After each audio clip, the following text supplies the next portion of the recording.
Most people know they're capable of more, but they stay stuck doing the same things every day. They keep saying tomorrow or I'll change when the time feels right. But deep down, they know the truth.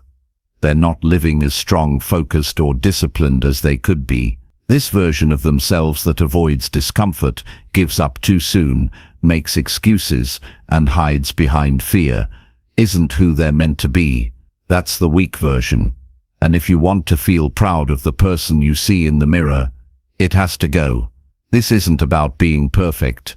It's about being honest with yourself.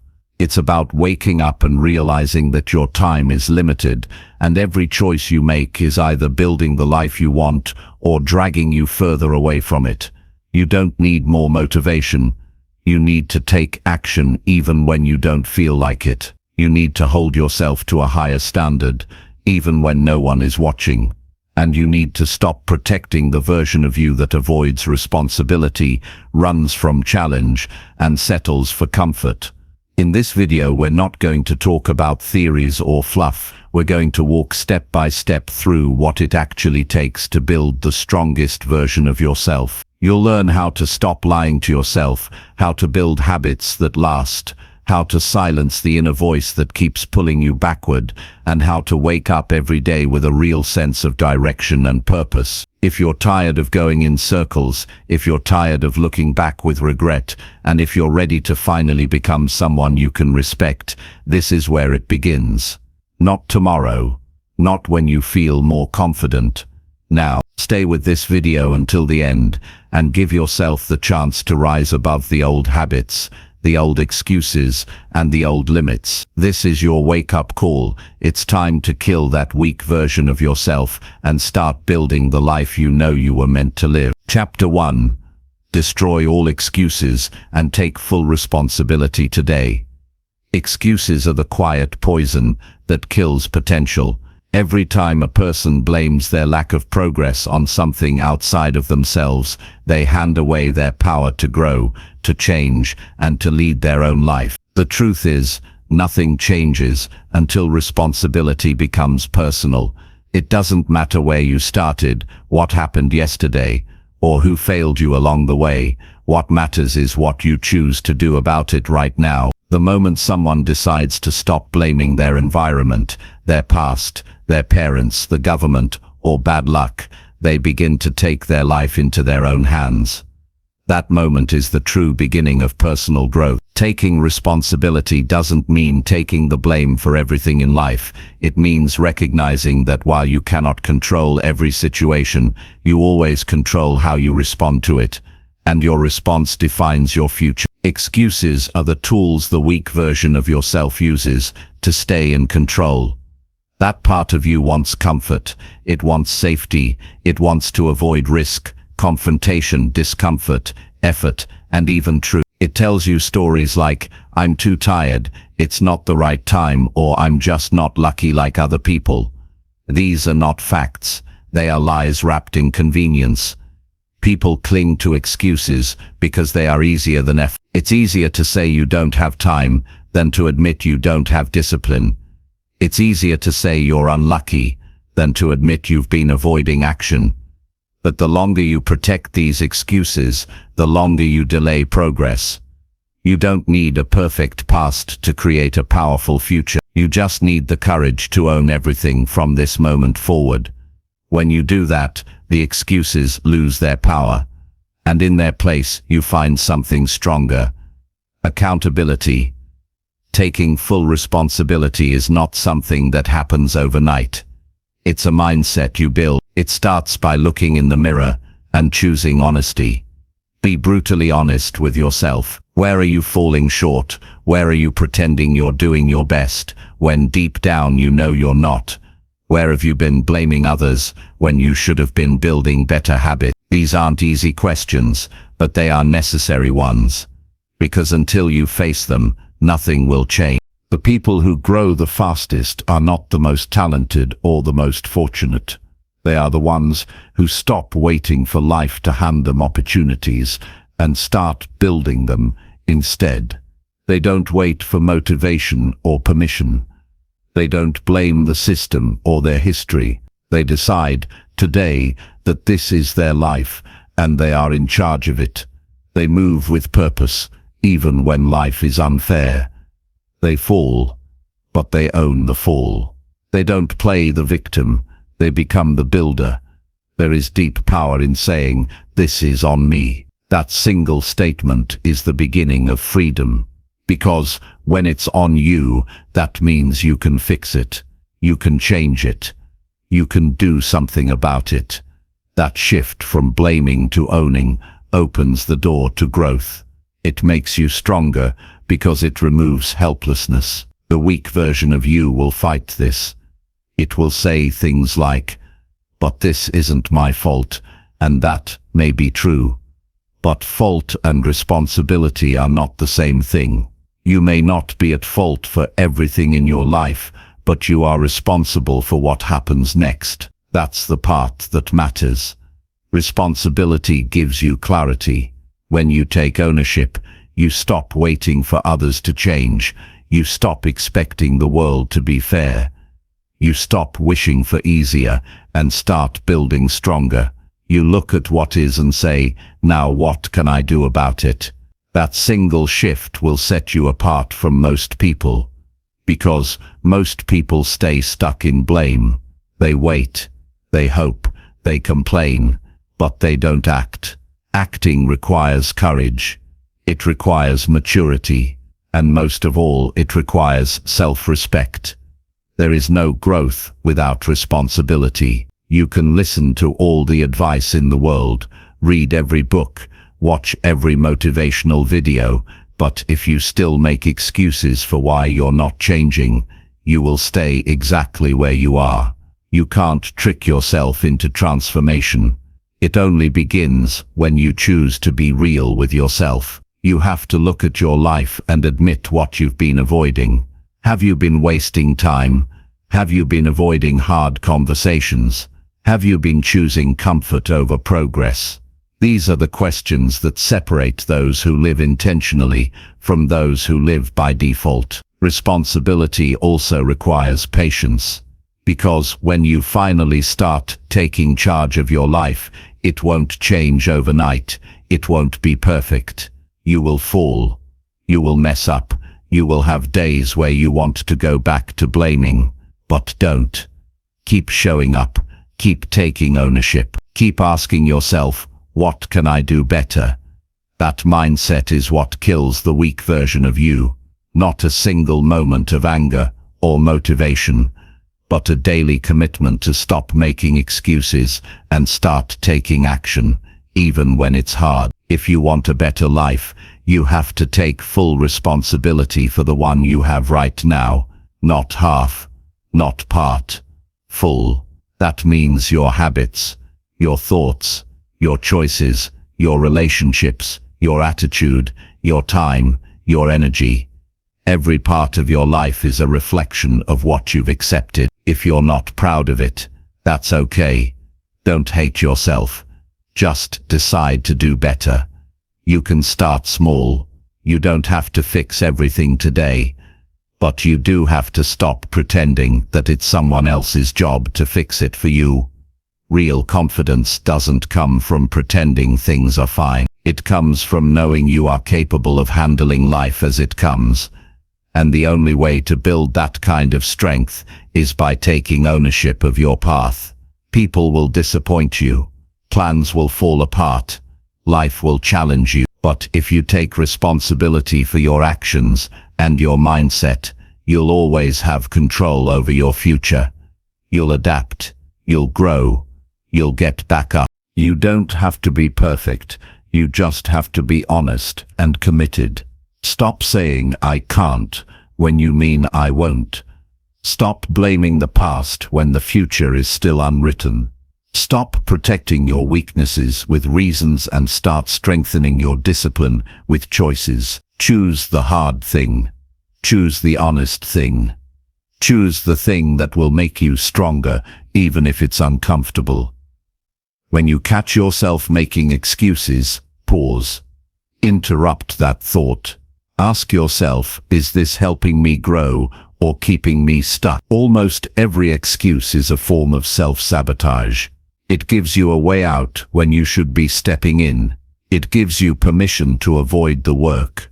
And while that may feel easier in the moment, it costs you in the long run.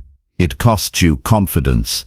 It costs you momentum. It costs you the life you could have had if you'd just taken responsibility. You are capable of more than you think. But capability means nothing without accountability. You can have potential and still waste it. You can be smart and still stay stuck. You can want change and still make excuses. The only thing that turns potential into progress is responsibility. You have to wake up each day and say, "This is on me, and I'm ready to act." Make this a practice. Start each morning by asking yourself, "What am I responsible for today?" Write it down. Speak it out loud. Hold yourself to it. And at the end of the day, review it. Ask, did I show up fully today? Did I own my actions? Not to judge yourself, but to stay honest. To stay awake. To stay on track. The people who live great lives don't get there by chance. They get there by consistency, and consistency comes from accountability. You can't afford to keep living under your own excuses. They're not protecting you. They're not helping you. They're holding you back. Destroy them. Every single one. Every time they show up. Crush them with action. Show yourself what happens when you stop playing small. Show yourself what's possible when you stop avoiding the truth. Show yourself that the strongest version of you has been waiting on the other side of responsibility all along. It won't be easy. And it shouldn't be. Growth requires effort. It demands discomfort. It takes sacrifice. But it also brings pride. It brings power. It brings the deep peace of knowing you are no longer living as a victim of your circumstances. You are living as the author of your life. That is where strength begins. That is where the weak version of you dies, at the feet of your honesty, your effort, and your discipline. This is the call. No more blaming. No more waiting. No more soft talk or self-pity. Kill the weak version of yourself today. By taking full and final responsibility for your life. Do it not once, but daily. Choose to own your path, your choices, your growth, and your results. Because no one is coming to save you. No one is going to do the work for you. And nothing changes until you change. You are stronger than your excuses. You are better than your past, and you are ready to live fully awake. Own it all. Every choice, every mistake, every victory, every moment. That's how you rise. That's how you win. That's how you kill the weak version of yourself and finally become who you were meant to be. Chapter 2. Build daily discipline and stop negotiating with comfort.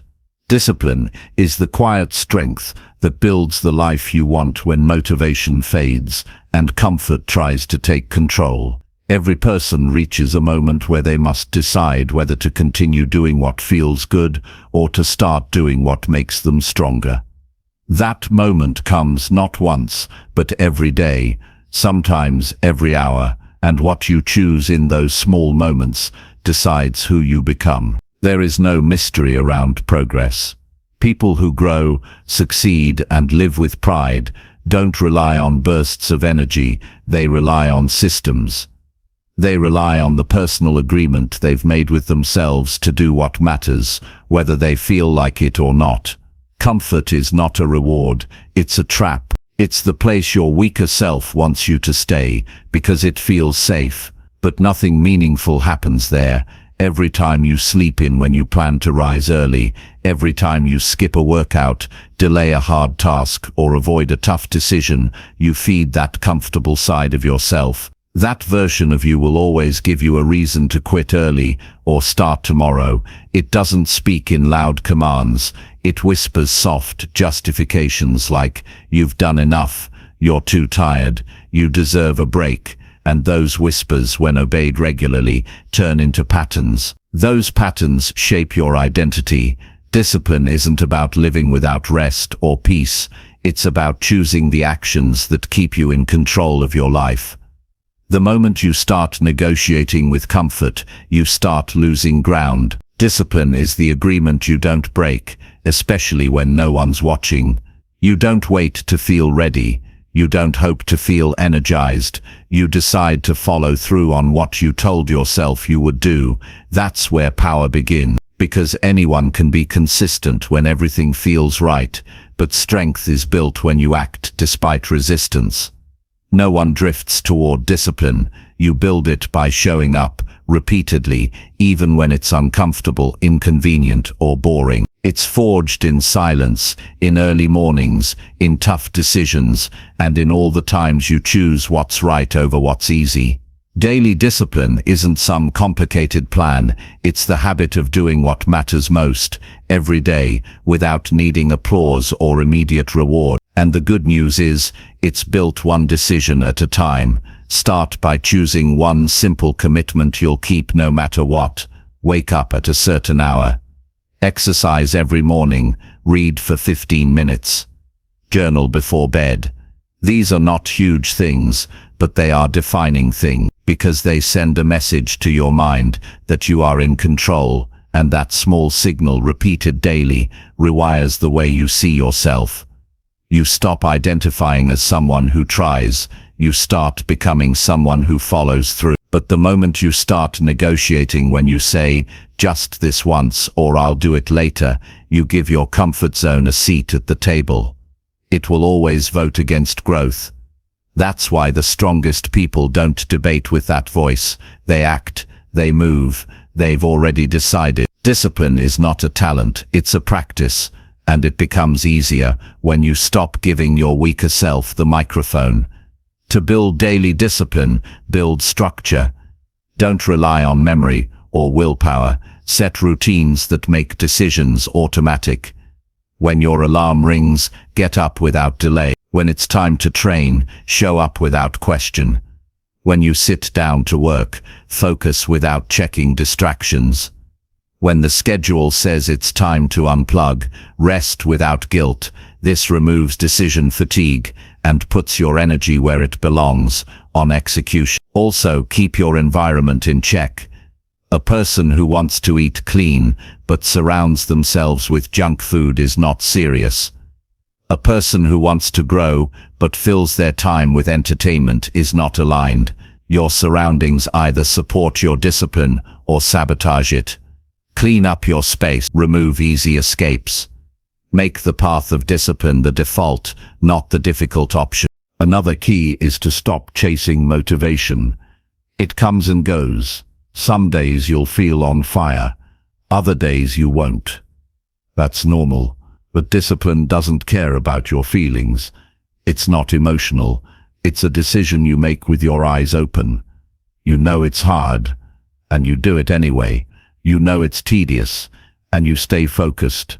That mindset builds grit, and grit is what keeps you going when others quit. You must learn to be proud of boring consistency. The world celebrates flashy outcomes, but real pride comes from the small victories no one sees. The days you work when tired, the meals you prepare when it's easier to order out, the hours you read when you could scroll. These invisible wins are the ones that shape the visible life you want. And when you stack enough of them, you start moving with quiet confidence. You don't need to explain yourself. Your life starts speaking for you. But don't confuse discipline with perfection. You'll make mistakes.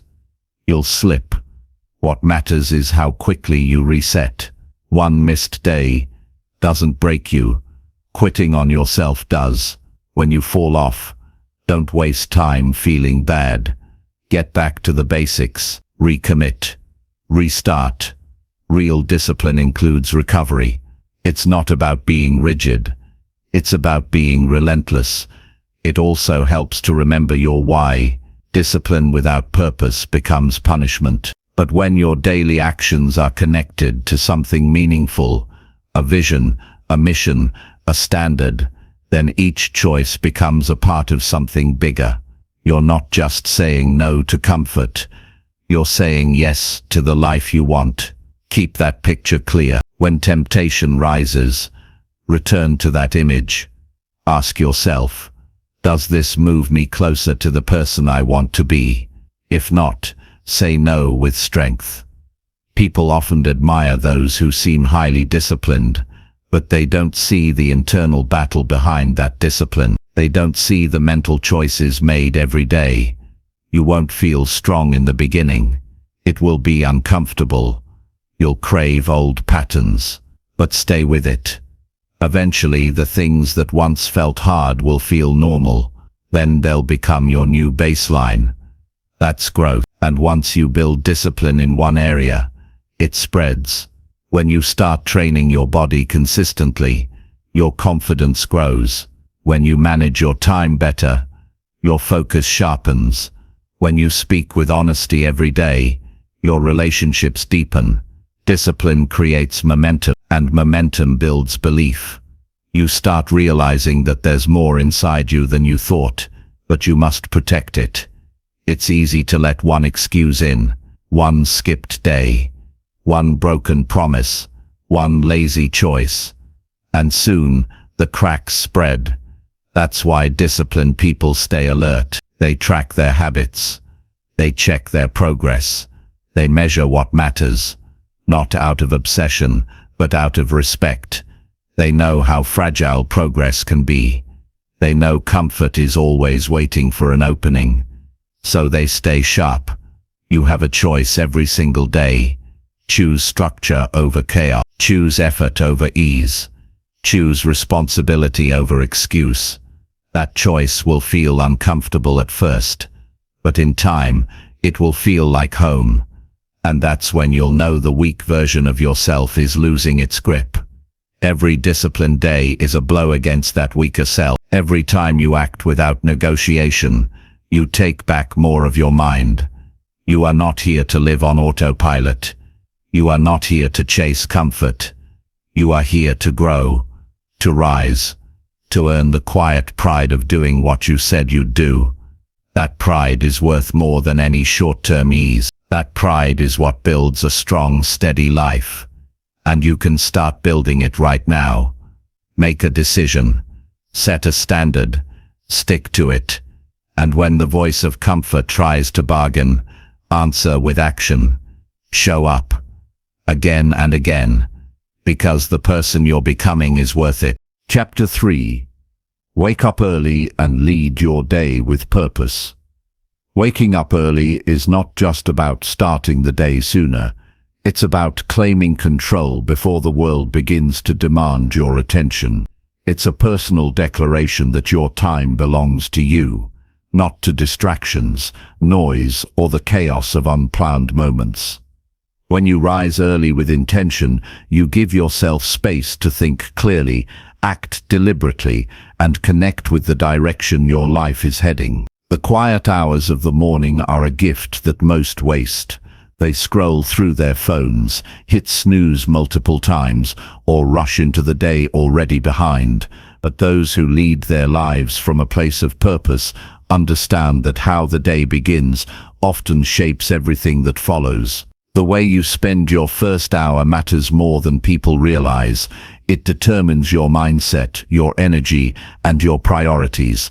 If you wake up late and scatter your attention right away, you move through your day reacting instead of leading. You respond to messages, interruptions, temptations, and pressures without ever taking the time to ask what actually matters today. But when you rise early on your own terms, you set the tone, you decide what matters, you direct your focus, you build momentum that lasts far beyond the morning. Building the habit of rising early requires more than just setting an alarm. It requires intention. It's about creating a routine that makes getting up meaningful. People don't stick to habits that feel empty. But if you know that your mornings are the one space where you have total command over your environment, your actions and your mind, you begin to treat that time as sacred. It becomes your training ground, not just for the day, but for your entire life. You don't just wake up early to do more, you wake up early to become more. The early hours hold a clarity that no other part of the day offers. There is no noise, there are no distractions, there's no rush. You can breathe, you can reflect, you can make decisions without pressure. That clarity allows you to look at your life without filters. You can see what needs to change, you can check in with your goals, you can ask yourself hard questions. That time, when used properly, becomes a mirror, and every strong person uses that mirror to grow. But this kind of morning doesn't happen by chance. It requires structure. Decide what time you will wake up and don't negotiate with it. Place your alarm across the room. Don't touch your phone when you rise. Begin with something intentional. That could be stretching, journaling, reading, or reviewing your goals. What matters is that your first action is something you chose, not something that was chosen for you. If you begin the day in control, it becomes much easier to stay in control. People often say they're not morning people, but the truth is, no one is born with a perfect rhythm. Your habits train your body and mind. If you stay up too late doing things that don't build you, your mornings will always feel like punishment. But if you begin sleeping earlier and setting up your environment for rest, you'll begin to experience mornings as a place of power. Getting up early doesn't drain you, it strengthens you when done right. It allows you to breathe before life becomes noisy. One of the best uses of an early morning is mental preparation. Before you touch your work or check your phone, ask yourself what kind of person you want to be today. How will you lead yourself? What needs your focus? What do you need to stop doing? These questions sound simple, but they are rarely asked. Most people jump into activity without alignment. Then they wonder why they feel tired, frustrated, or aimless by the end of the day. That's the cost of skipping your morning intention. But you don't need a perfect plan, just a few minutes of clarity. That's often enough to prevent hours of wasted motion. Leading your day means you walk into your work, your relationships and your tasks with a grounded mind. You're not easily pulled by emotion. You're not scattered. You're not desperate for stimulation. You've already centered yourself. That gives you an edge in every area of life. You listen better. You think sharper. You act faster. And over time, this builds a kind of internal authority. You begin to trust yourself more. You stop chasing energy from the outside. You create it from within. Mornings also offer a chance to build discipline. If you can win the first hour, you're more likely to win the rest. You've already proven to yourself that comfort doesn't control you. You've acted before you were ready. You've prioritized purpose over pleasure. That momentum carries into everything you do. Even small wins, like making your bed or preparing a healthy breakfast, create a mindset of execution. You begin your day with progress, and progress fuels more progress. The discipline of early rising also creates a foundation for long-term change. It trains your mind to act without waiting. It sharpens your ability to focus. It makes you more intentional with your time. And it allows you to work on things that matter without interruption. If you want to build a skill, start a project, or change your direction in life, the morning is the perfect time to begin. There's no audience, there's no rush, it's just you and the work. That space is rare, and it's priceless. But the strength of a morning routine doesn't come from intensity, it comes from consistency. You don't need to do everything perfectly. You just need to show up every day. 5 minutes of clarity is better than 1 hour of chaos. One good decision made early can prevent 10 poor decisions made later. If you miss a day, don't spiral. Reset the next morning.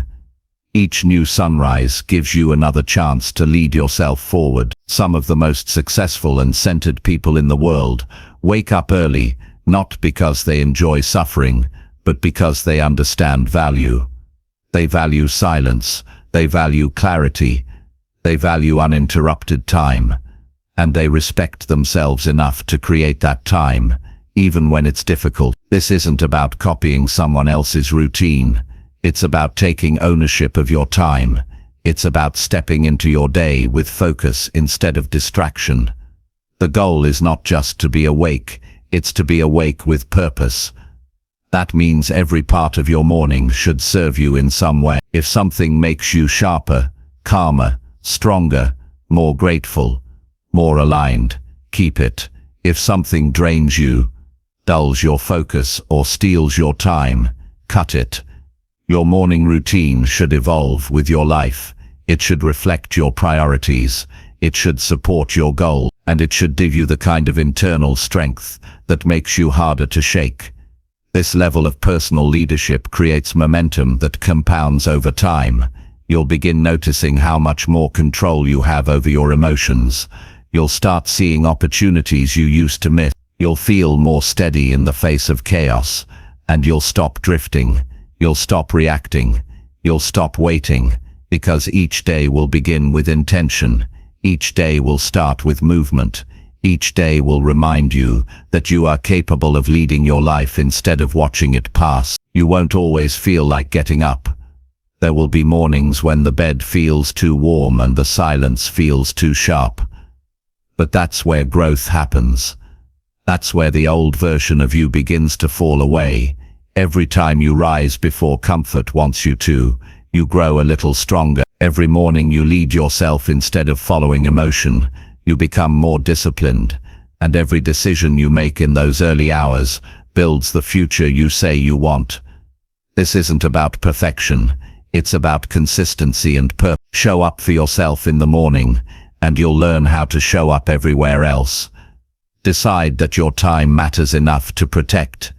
Decide that your energy is too valuable to waste.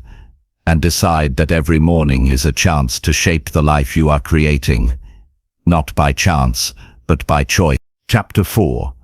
Track your habits and eliminate the lazy ones fast. Most people don't lack potential, they lack awareness. They drift through their days, repeating small actions without realizing those actions are shaping their identity, their results, and ultimately their future. You don't become lazy overnight. You become lazy one overlooked habit at a time. The patterns you allow, especially the small ones, build the structure of your life. That's why the first step to change is observation. If you don't track your habits, you're walking blind. You can't fix what you're not honest about. Growth starts with seeing things clearly, not pretending they're fine.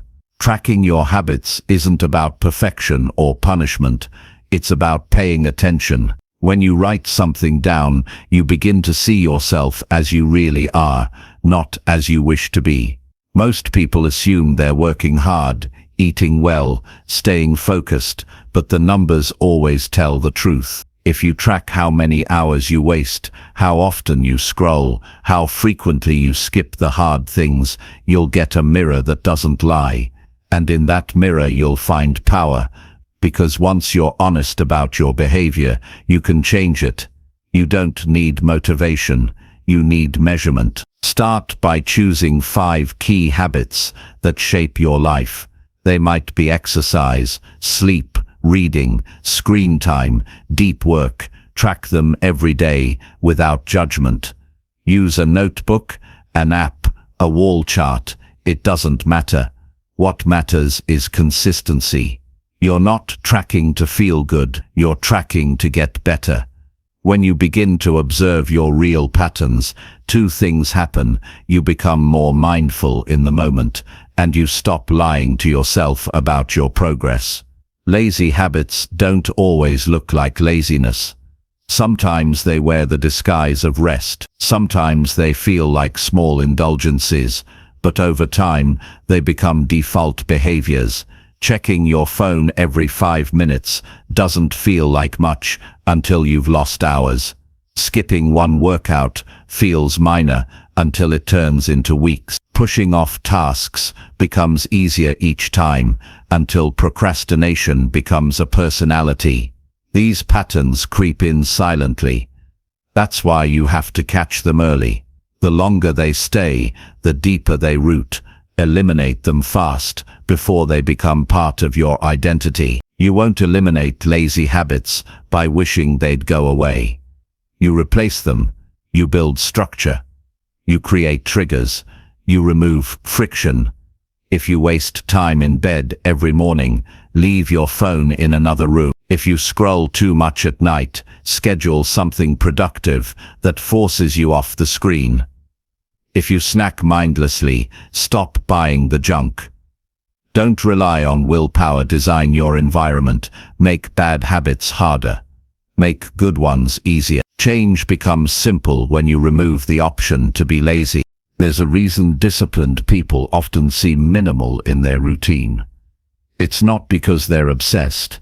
It's because they've learned that every habit competes for attention. They know that wasted actions lead to wasted life. They don't just focus on doing more. They focus on doing less of what weakens them. They remove excess. They eliminate friction. They choose simplicity. Because every unnecessary behavior drains energy. Every bad habit costs something, even if it feels harmless. The weak version of you wants comfort without cost. It wants reward without work. It wants results without consistency. That version of you will try to justify every lazy habit. It will say, "I need a break. This isn't a big deal," or "I'll fix it later." You have to recognize that voice and interrupt it. That voice is the gatekeeper to stagnation. You defeat it, not by arguing with it, but by acting faster than it can speak. If you feel resistance to a productive habit, start anyway. Don't wait to feel ready. Read the book. Do the reps. Begin the work. You don't kill laziness with intention. You kill it with movement. Each time you complete a good habit, track it, check it off, log it, document it. This is more than data. It's proof that you're becoming the person you want to be.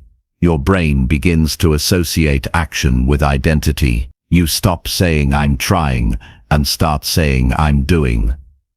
Over time, that builds trust in yourself, and that trust becomes momentum. One good habit feeds the next. One small win starts a chain.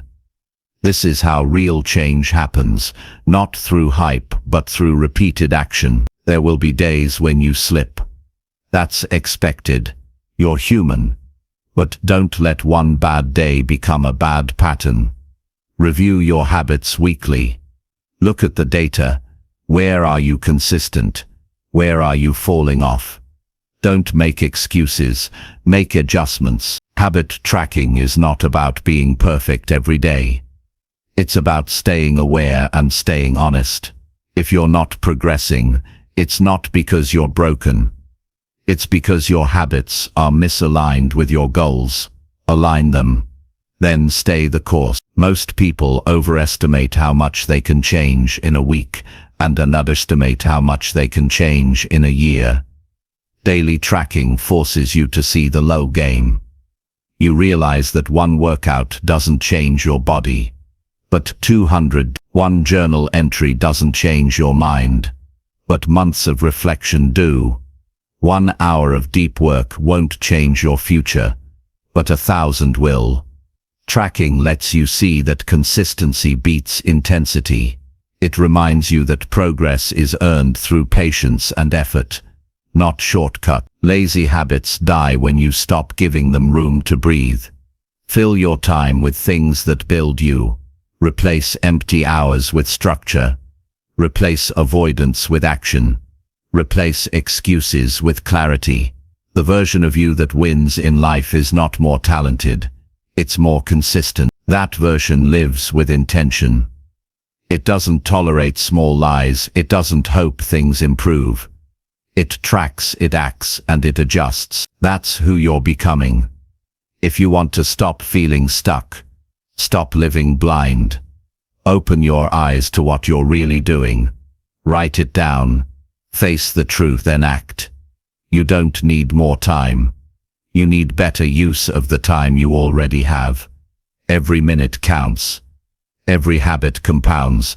The person you are becoming is shaped not by what you occasionally do, but by what you repeatedly do without excuse.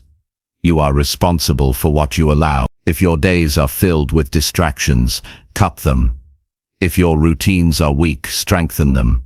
If your excuses are growing, confront them. This isn't about being harsh, it's about being free. Free from inconsistency. Free from regret.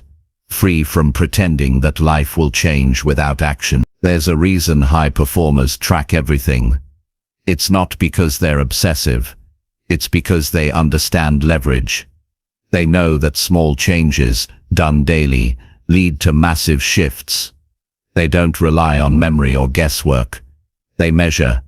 They reflect. They improve. You can do the same. Start today. Track what matters. Eliminate what weakens you. Build what strengthens you. And never let laziness hide behind the lie of just this once again. Chapter 5. Push through fear and do the hard thing now. Fear is not the enemy, inaction is. Fear only grows when it is obeyed. It becomes stronger every time you step back, every time you wait, every time you decide that the right moment hasn't come yet. The longer you avoid what's difficult, the more powerful that fear becomes. It begins to shape how you move, how you speak, and how you think. You start living in a shrinking space, not because you're not capable, but because fear convinced you that growth is unsafe. The truth is, doing the hard thing now is often the only way to weaken the hold that fear has on your life. Every person who has accomplished something meaningful has stood face to face with fear and moved anyway. They didn't feel ready. They weren't fearless. They didn't wait for a perfect day. They made a decision to move in the presence of fear, not in its absence. That decision is where strength begins. Fear will always exist where growth exists.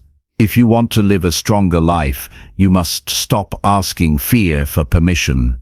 You must stop letting hesitation define your path. You already know what the hard thing is.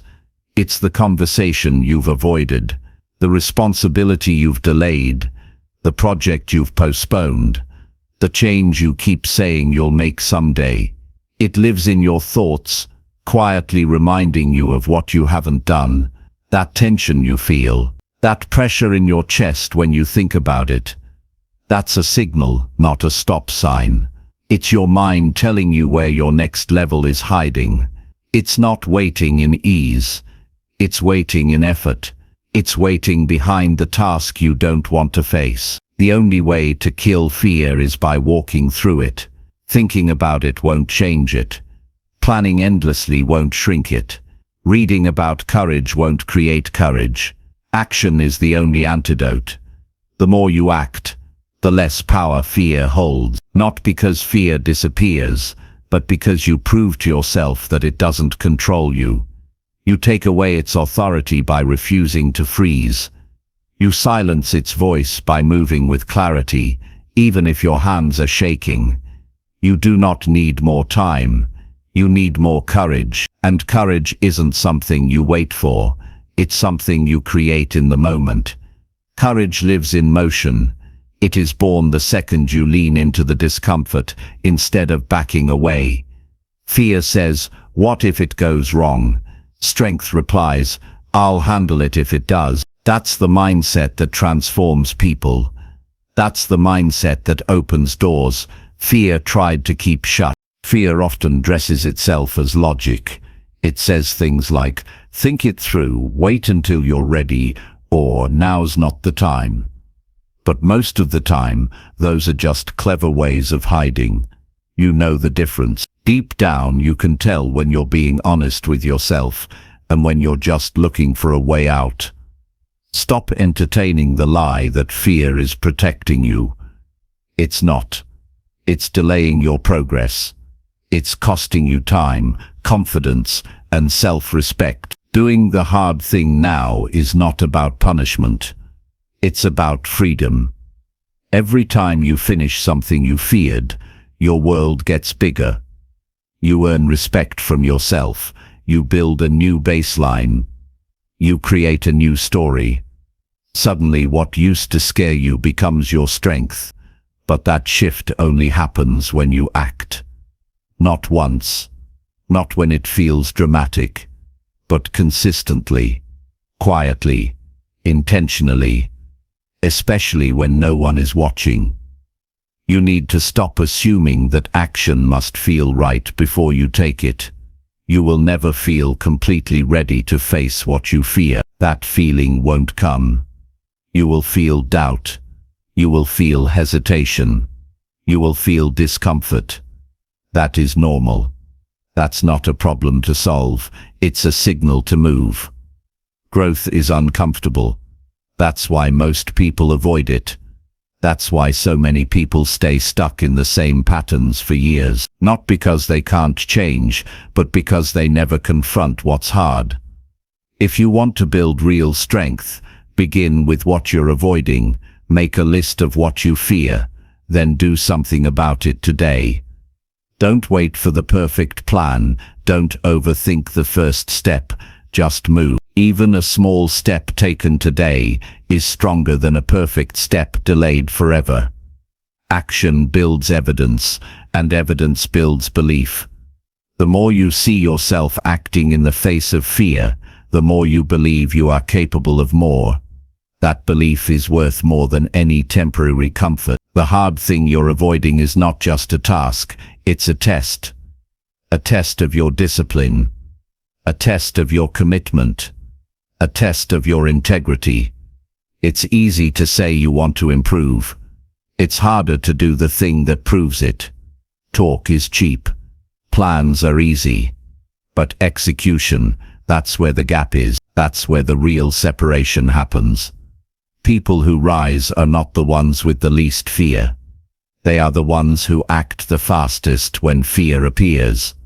If you wait too long, fear will give you reasons to quit. It will collect every past failure and play them back. It will remind you of every doubt. It will magnify what could go wrong. And if you stay still, that voice gets louder. But if you act quickly, if you step into the challenge, you break its momentum. You stop the spiral. You take the power back. You remind yourself that you are not defined by your fear. You are defined by your response to it. You don't need to be reckless. You need to be honest. If something matters to you and you've been avoiding it, that is your work. Do it now. Not tomorrow. Not when you feel more confident. Confidence is built by doing, not waiting. And the more you delay, the heavier the task becomes. The only way to lighten the weight is to face it. Start. Finish. Repeat. There's a version of you that doesn't hesitate. That version acts. That version finishes. That version handles difficulty. You don't become that person by watching others. You become that person by doing what scares you. Every single time you do the hard thing, you shed part of the weaker version of yourself. You build courage like a muscle. And one day the things that used to paralyze you will feel small. But that day won't arrive by accident. It will come because you chose to act now, not later. Fear wants you to delay. Growth demands that you start. Choose growth. Choose discomfort. Choose the hard thing. And prove to yourself, again and again, that you are not a servant to fear. You are stronger than hesitation. You are stronger than doubt. You are stronger than the voice that says maybe tomorrow. Push through. Act now. And don't stop, because every time you do, you become the version of yourself who no longer flinches, no longer hides, and no longer needs permission to rise. Chapter 6. Speak the truth and stop hiding your real self. Most people live behind a mask, afraid that if they speak the truth, they will be rejected, misunderstood, or judged. So they shape their words to fit in, hold back their opinions to keep peace, and hide parts of themselves just to avoid discomfort. Over time, they become strangers to their own identity. They start to forget who they really are beneath the noise, the roles, and the expectations of others. Hiding your real self might keep you comfortable, but it never brings you peace. Peace only comes when you stop performing and start living honestly. Truth isn't always loud, but it's always clear. It doesn't need to be harsh, but it does need to be real. When you begin to speak with honesty, you stop carrying the burden of pretending.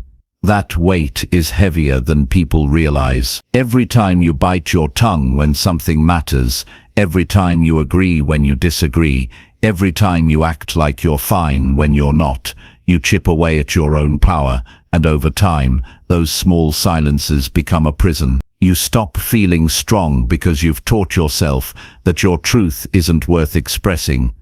To speak the truth is to stop betraying yourself. It means saying what needs to be said, even when your voice shakes. It means owning your story, even the parts that others might not understand. It means standing in your values, even when it would be easier to stay quiet. This is not about being aggressive or unfiltered.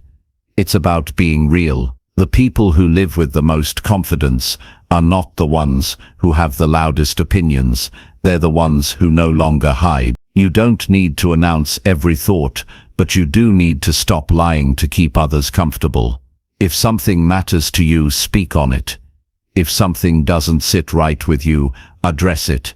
If someone crosses your boundaries, say no. If you feel something deeply, don't water it down. Living in truth is not just about how you speak, it's about how you exist. It's the way you walk through life without pretending to be smaller, quieter, or different to fit someone else's version of you. When you hide your real self, you invite people to love a version of you that doesn't exist. And that's why so many relationships feel shallow or unfulfilling. You can't connect deeply with anyone when you're not showing up fully. Honesty creates depth.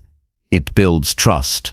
It allows the people in your life to truly know you, support you, and respect you. But that kind of connection only comes when you stop playing roles and start being honest. The hardest truths are often the ones we need to tell ourselves. It's easy to speak your truth to others when you've been practicing honesty internally. But if you've been lying to yourself about your priorities, your habits, your fears, or your needs, it becomes almost impossible to be authentic with others. That's why the first step is internal. Look at where you've been holding back. Look at what you've been avoiding. Be willing to say, "This isn't working, I'm not proud of this," or "I want more than this." That level of honesty builds strength from the inside out. Speaking the truth also means accepting that not everyone will like it, not everyone will agree, not everyone will applaud your clarity. That's not your job. Your job is not to be liked, it's be real. And the people who truly respect you will respect your honesty. They will value your boundaries, they will admire your integrity. And the ones who don't, let them go. You don't need to shrink to stay in someone's life. You need to stand tall and let the right people meet you there. There is a difference between being liked and being respected. One is built on comfort, the other is built on truth. When you speak the truth consistently, you begin to earn something that goes deeper than approval. You earn trust. People may not always agree with you, but they'll know where you stand. And more importantly, you'll know where you stand. You won't feel lost in your own life. You'll feel anchored in your identity. Start practicing this in small ways. When someone asks how you're doing, tell the truth. When you disagree, say it respectfully. When you're unsure, admit it. When you're struggling, own it. These moments might feel uncomfortable at first, especially if you've spent years performing. But with each honest word, you begin to rebuild your connection to yourself. You begin to move through life without needing to explain or apologize for who you are. You can't be powerful if you're hiding. Strength requires exposure. It requires vulnerability. It requires risk. But what you gain is far more valuable than what you lose. You gain freedom. You gain clarity. You gain a life that is fully yours, not one shaped by fear or approval, but one shaped by alignment. You stop living for other people's opinions and start living by your own truth. The weak version of you wants comfort over clarity. It wants to be liked more than respected. It wants to avoid conflict even when the silence costs your peace. That version of you will always find ways to justify hiding. It will say, "Now's not the time," or "It's not a big deal." But every time you silence yourself, you confirm that your truth isn't valuable. And over time, that silence becomes self-abandonment. To kill that weak version, you must choose truth every day. You must speak with intention. You must stop making yourself small to avoid tension. You must stop waiting for permission to be who you are. Your life is too short to waste on pretending. Say what matters, stand where you belong, show up fully, even if it feels risky. Because the cost of hiding is far greater than the discomfort of honesty. You do not have to be perfect to be real. Your truth doesn't need to be polished. It needs to be yours. Speak it, own it, live it. Because the moment you stop hiding, you begin to attract the people, opportunities, and experiences that match who you really are. And that kind of life, the one built on truth, is the only life worth building. Chapter 7. Face your flaws and grow stronger through them. Most people run from their flaws because they think flaws make them weak. They spend years covering them, denying them, or blaming someone else for them.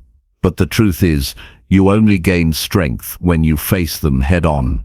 Avoiding your flaws doesn't erase them, it just delays your growth. You can't improve what you're unwilling to admit. And you can't evolve if you're constantly hiding the parts of you that need work. Strength doesn't come from pretending you're perfect. It comes from doing the work to get better, day by day, decision by decision. Facing your flaws requires courage because it means seeing yourself without filters.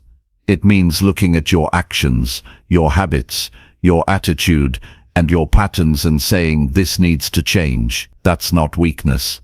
That's the beginning of personal power. Anyone can ignore their flaws. Most people do. But the few who turn inward, who take responsibility instead of making excuses, they are the ones who grow beyond limits. They stop blaming the world for their problems and start changing themselves so the problems lose power. Your flaws are not the end of you. They are the beginning of growth. The moments where you feel exposed, embarrassed, or ashamed are not signs that you should shut down. They are signals that something within you is ready to be refined. We all have blind spots. We all have tendencies that hold us back. Maybe you avoid hard conversations. Maybe you procrastinate. Maybe you chase distractions instead of discipline. Maybe you lack patience. Whatever it is, pretending it's not there just keeps you stuck in cycles that damage your progress. The first step to getting stronger is telling the truth to yourself. You don't need to announce it to the world, but you do need to stop lying in your own mind. Say it plainly. I get lazy when no one is watching. I give up too fast. I care too much about what people think. I don't follow through. These are not insults. They are insights. The moment you call something out, you begin the process of changing it. You stop reacting and start rebuilding. And that is how you create power. Not by hiding what's broken, but by fixing it piece by piece. Growth through flaws means taking ownership without shame. You are not your worst moment. You are not your old habits. You are not your past failures.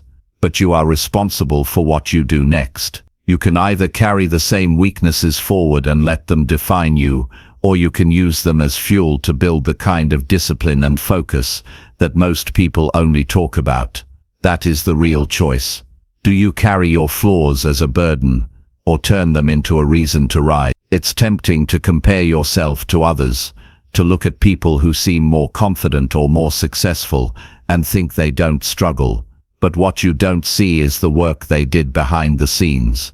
You don't see the hard truths they had to face. You don't see the flaws they wrestled with, the nights they spent rebuilding themselves, the accountability they embraced. Everyone who has grown into something powerful started by facing their weaknesses. Growth is not reserved for the talented. It is earned by those who do the internal work most people avoid. Facing your flaws also means accepting feedback without defensiveness. When someone tells you a hard truth, listen. Even if it stings, even if it hurts, even if your pride pushes back, listen. Ask yourself if there's something there you can work with. Most people get stuck because they protect their ego more than their growth. But ego doesn't build strength. Humility does. The moment you stop defending your flaws and start improving them, your entire life begins to shift. This process isn't quick. It takes time to change patterns that have been with you for years. You will fall back. You will feel uncomfortable. You will want to go back to what's easy. But every time you stay committed, every time you lean in instead of running, every time you choose to grow instead of shut down, you build a different version of yourself. One that can handle pressure. One that doesn't fold when it gets hard. One that lives with clarity and discipline. You don't need to fix everything at once. Choose one flaw and work on it every day.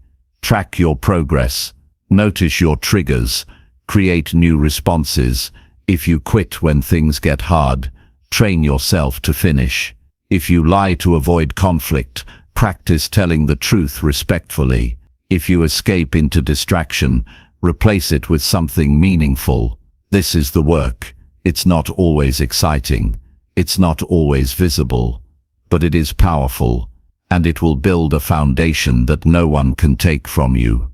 As you grow, your flaws don't disappear. They become tools. You'll use what you've overcome to lead others, to connect deeply, to stay grounded. Your past laziness teaches you the value of structure. Your past insecurity teaches you how to build confidence. Your past anger teaches you how to control your reactions. These flaws, once faced, become your strength. They no longer control you. They serve you. The reason most people don't grow stronger is because they wait to feel ready. They wait for confidence to arrive. They wait for life to get easier. But you don't need any of that to start. You just need honesty. You need to decide that staying the same is no longer acceptable. You need to make the simple but powerful decision that your flaws will no longer be excuses. They will be fuel. They will be your reasons to show up, to do better, to push harder. When you stop hiding, you stop wasting energy. The energy you used to spend protecting your image is now used to improve your character. You start showing up as the real you. Not the perfect version, not the filtered one, but the honest one. And that version grows. That version wins. That version becomes someone you can respect in silence, without needing applause or approval. True strength is not about being flawless. It's about being real and relentless.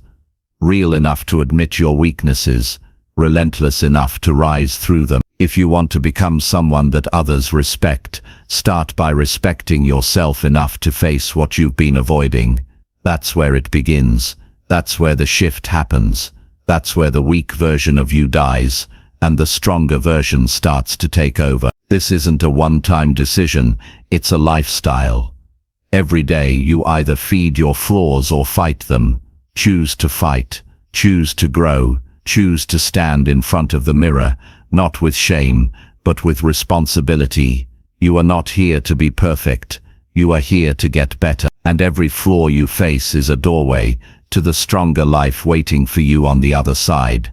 Walk through it, own it, grow from it, and never turn away from the truth again. Chapter 8. Control your mind and break negative thought cycles. Your mind is the command center of your life, and if you don't take control of it, it will control you. Every thought you entertain shapes how you feel, what you believe, and the actions you choose to take. Negative thought cycles are silent killers. They don't scream, they whisper, they replay doubts, amplify fears, and distort reality.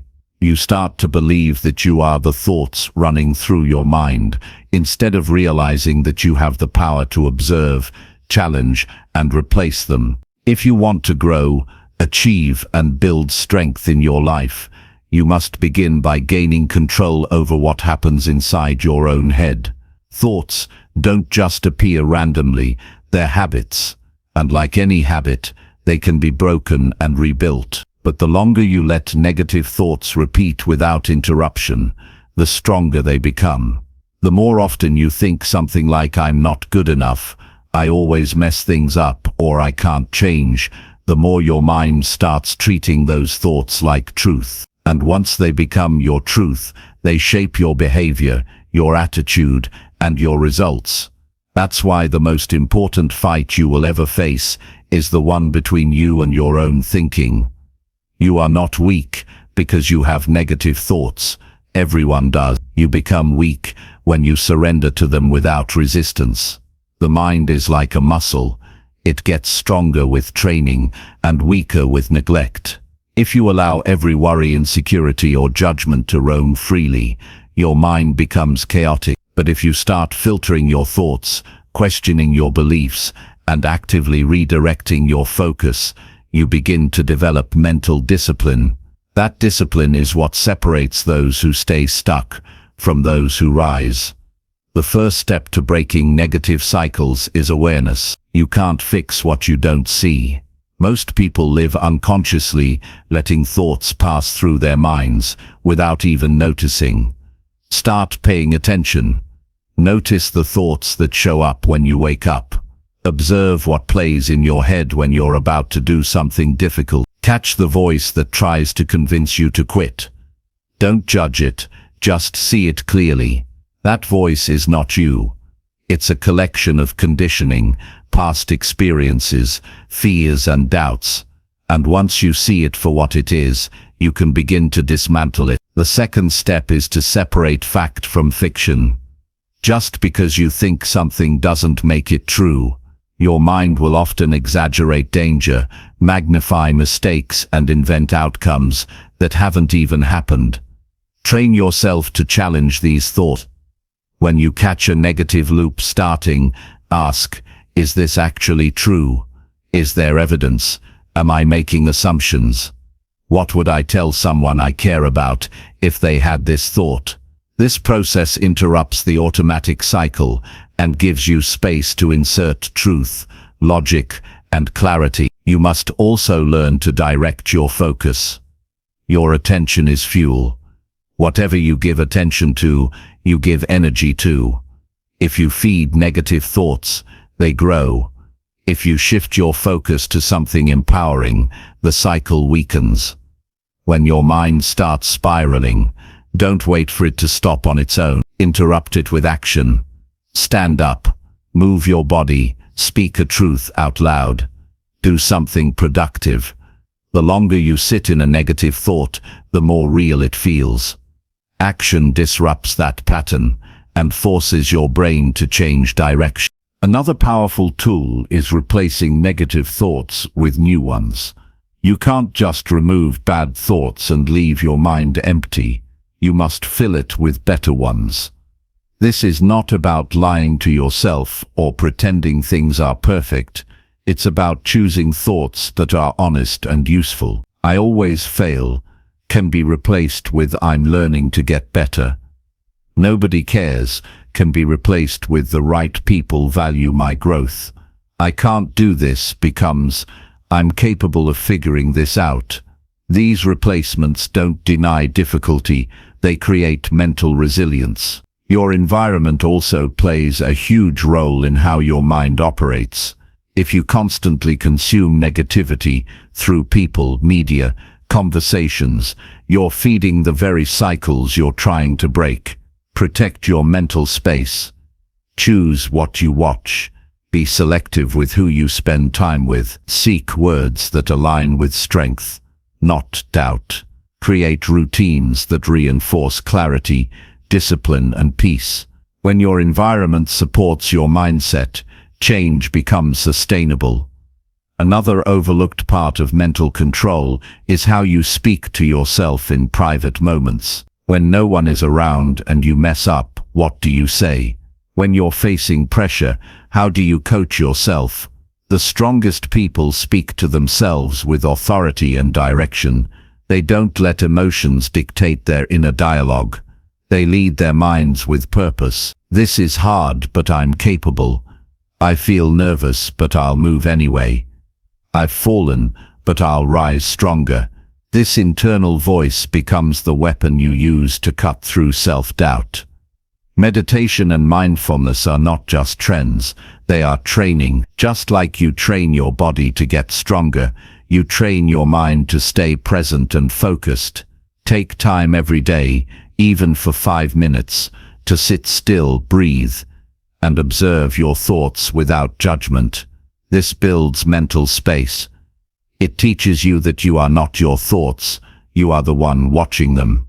And in that gap between thought and action, you find the freedom to choose differently. Controlling your mind is not about never feeling doubt or fear. It's about not letting those emotions control you. You will have low days. You will face setbacks. But a trained mind doesn't spiral when things go wrong. It recalibrates. It adapts. It finds solutions. It stays grounded. The untrained mind panics, freezes, and overreacts. But the trained mind keeps moving forward with clarity, even when it feels pressure. Negative thought cycles often build when you avoid what needs to be faced. When you don't take action on your goals, when you let things slide, when you keep putting off what matters, your mind fills that space with anxiety and guilt. That mental weight grows heavier the longer you avoid responsibility. The solution isn't more thinking, it's more doing. Take action on what you've been avoiding. The more control you take in the real world, the more control you gain over your thoughts. Build routines that give you structure. Start your day with a clear mind. Write down what you need to do. Review your thoughts. Redirect the ones that lead nowhere. Choose clarity over chaos. Make decisions that align with strength, not fear. At the end of the day, reflect. Ask yourself what thoughts served you, and which ones didn't. Get used to observing your mind like a leader, managing a team. Don't allow sabotage to become standard. You are in charge, act like it. You will never live a powerful life with an undisciplined mind. You must decide who is in control, your doubts or your direction. Your mind will try to keep you safe, but growth doesn't live in safety. Growth lives in mental control, daily discipline, and relentless focus. When you learn to break the cycle and replace weakness with strength, you don't just think better, you live better, you move with confidence, you handle pressure with poise, and you become the person who leads, instead of being led by fear. That begins the moment you choose to take your mind back. Chapter 9. Set clear goals and commit with relentless focus. Most people drift through life without a clear direction, hoping something will change without ever deciding what they truly want. They wake up with no target, go to sleep without a sense of progress, and wonder why they feel stuck year after year. The truth is, without a clear goal, you have no anchor, you have no standard, you have no filter for what matters and what doesn't. You end up reacting to life instead of building it. Clarity is the starting point of all personal power, and until you decide where you're going, no amount of motivation will carry you forward. You don't need 10 goals, you need one that matters deeply and demands your full commitment. A vague goal like be successful or get in shape is not a real goal. It's a wish. Real goals are exact, defined, and non-negotiable. A real goal sounds like lose 10 pounds by this date, or save this amount of money by this month, or launch this project by this deadline. You must know exactly what winning looks like, or you will never reach it. When your goal is blurry, your actions will be scattered. But when your goal is sharp, your path becomes obvious. Setting a clear goal is an act of ownership. It's you declaring that your life will no longer be led by chance, but by design. It means deciding that you will no longer just respond to circumstances, you will create them. The moment you set a goal with precision, your brain starts working differently. It begins filtering out distractions. It starts scanning for resources. It becomes alert. That shift is real, but it only happens when you are specific, honest, and committed to the result. Once your goal is set, the next step is full commitment. Not interest, not excitement. Commitment. That means you don't stop when it gets hard. You don't shift the goal when it takes longer than you expected. You don't look for shortcuts the moment discomfort shows up. You lock in. You decide that no matter what happens, you are staying the course. That level of commitment is rare, because it's not emotional, it's rooted in discipline. Relentless focus means you cut the noise. You don't chase every opportunity. You don't jump from one plan to another. You eliminate what's not aligned. You protect your time. You manage your energy. You stop wasting hours on things that do not move your goal forward. Focus is a skill, and you build it by saying no to anything that steals it. Most people fail not because they lack ambition, but because they lose focus every time they're distracted by something easier. You also need to break your goal down into daily action. A clear goal without daily execution is just fantasy. You need to know what must be done every single day to move forward. This creates structure. It removes confusion. It gives you a reason to act even when motivation fades. Waiting to feel inspired is weak. Acting on a clear plan every day builds mental toughness. Small, consistent actions beat occasional big efforts every time. Track your progress. Measure your steps. Evaluate your results. This is how you stay honest with yourself. If you don't track it, you can't improve it. If you don't measure it, you'll convince yourself you're doing enough when you're not. Make it a habit to review your goals every morning and ask, what must I do today to stay on track? Then in the evening, ask, did I do it? This is accountability, and it builds confidence. Every day you follow through, you earn trust in yourself. Remove emotion from the process. Feelings come and go. Commitment stays. You will have days when you feel tired, doubtful, frustrated, or uninspired. Those days do not matter. What matters is how you act in spite of them. Relentless focus means you move anyway. You follow the plan. You show up regardless of how you feel. This mindset builds momentum, and momentum builds belief. Don't share your goals with people who don't have the discipline to chase their own. Protect your vision. Not everyone will understand it. Not everyone needs to. Your focus is not a community project. It's personal. It's sacred. You are building something for yourself, and you don't owe the world an explanation. Let your results speak for you. Let your progress show what you're about. Set your goal, commit fully, and make it part of your identity. You're not someone who's trying. You're someone who does. You're not interested. You're invested. You're not hoping. You're building. This shift in identity is what turns effort into excellence.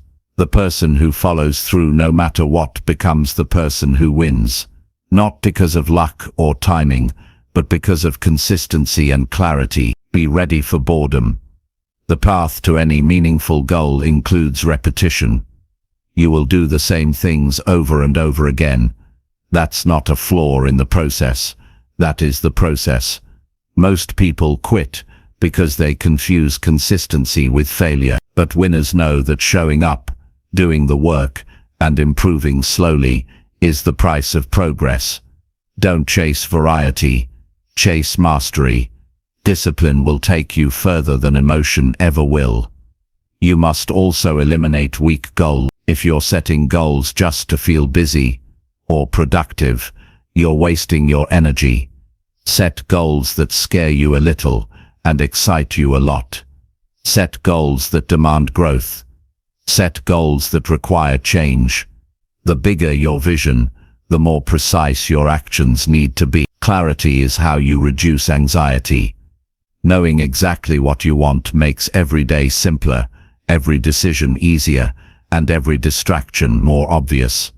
Do not lower the goal when you fall short. Raise your effort, refine your strategy, adjust your systems, but keep the target. There is power in holding your line. Growth happens when you push past your current limits, not when you retreat into comfort. Every time you recommit after a setback, you multiply your inner strength. That's the habit that builds high-performing individuals, not perfection, relentless recommitment. You don't have to be talented to be focused. You don't need to be born disciplined to become consistent. You need a goal worth chasing, and the will to chase it, until it's yours. That's the foundation of transformation. That's the mindset that builds success in every area of life. If your life lacks direction, start by setting a clear goal today. Write it down. Define it. Own it. Then ask yourself what the next logical action is. And take it. Not next week. Now. The weak version of you waits. The stronger version takes initiative and keeps moving even when things aren't perfect.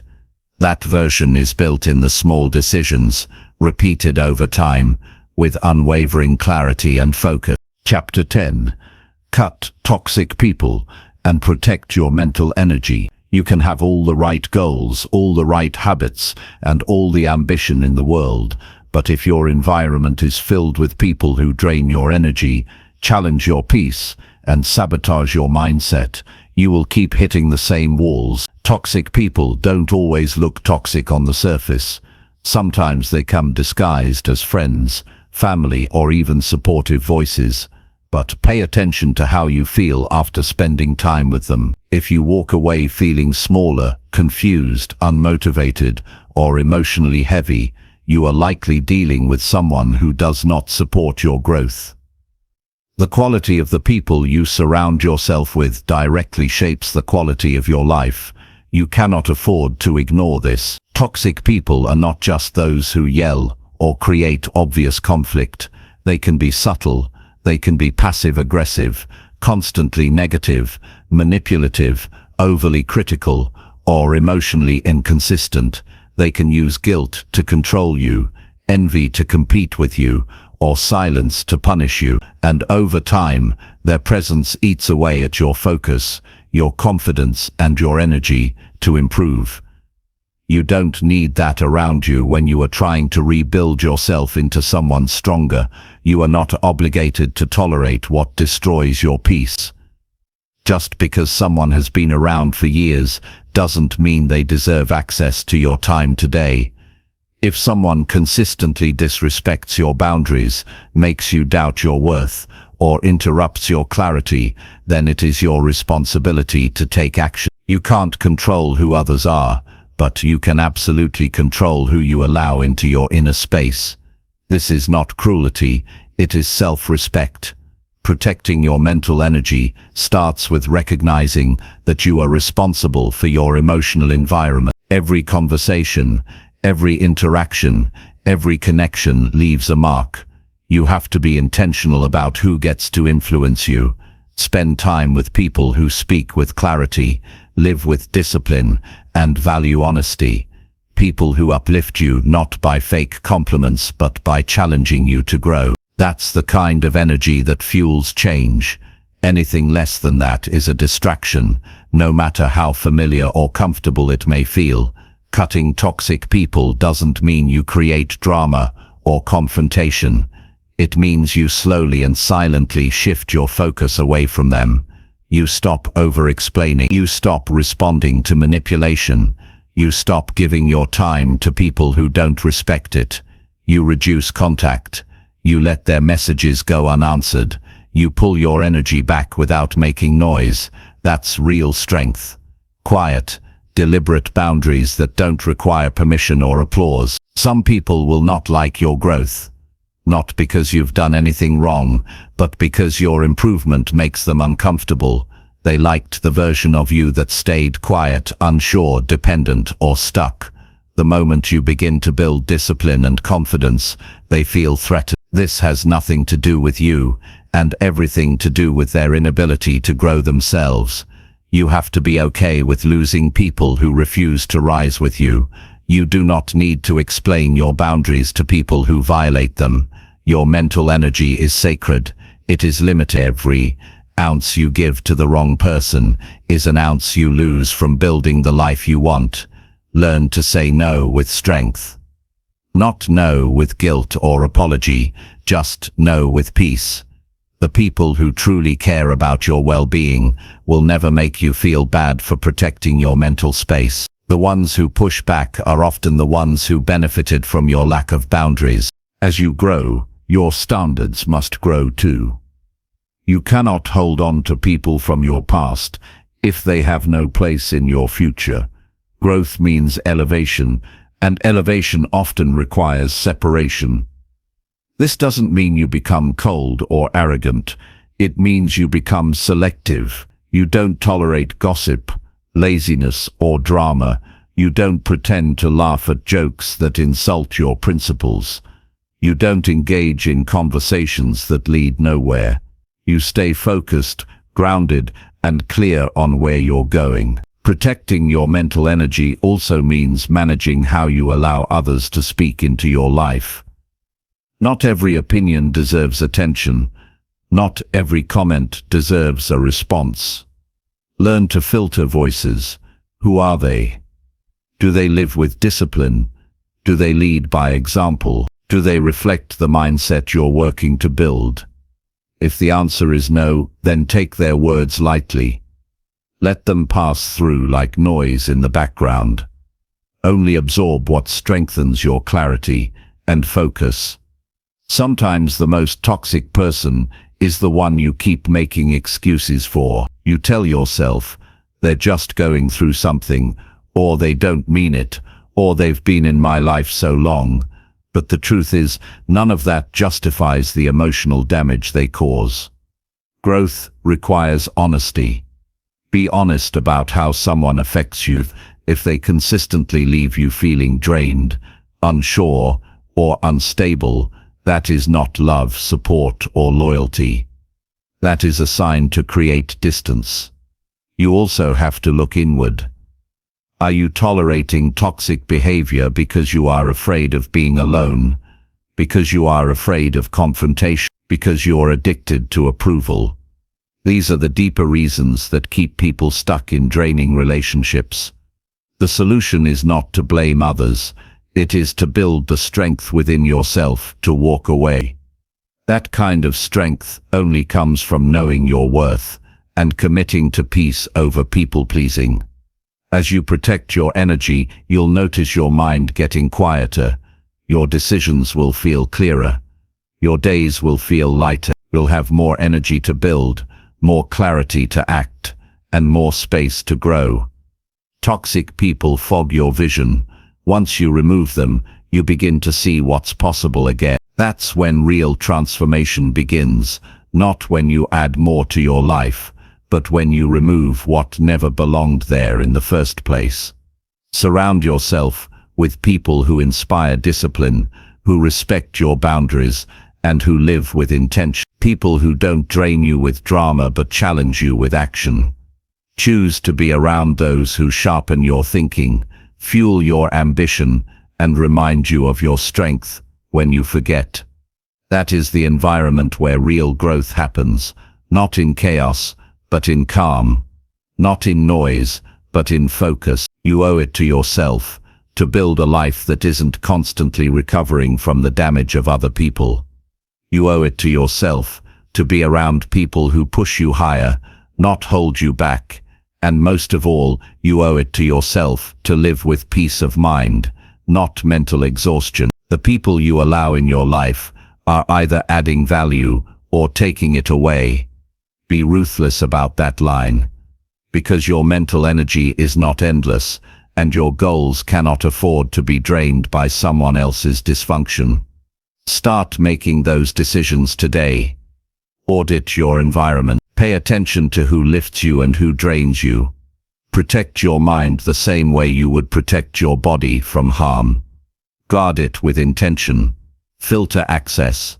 And remember, the stronger version of you does not apologize for choosing peace over pressure, clarity over chaos, and growth over guilt. That version of you lives on the other side of letting go. Chapter 11. Train your body and master physical self-respect. Your body is the foundation of your strength and resilience. It's not just a machine that carries you through the day. It's the home of your energy, your confidence, and your willpower. When you train your body, you are not just improving physical health. You are creating a deeper level of self-respect.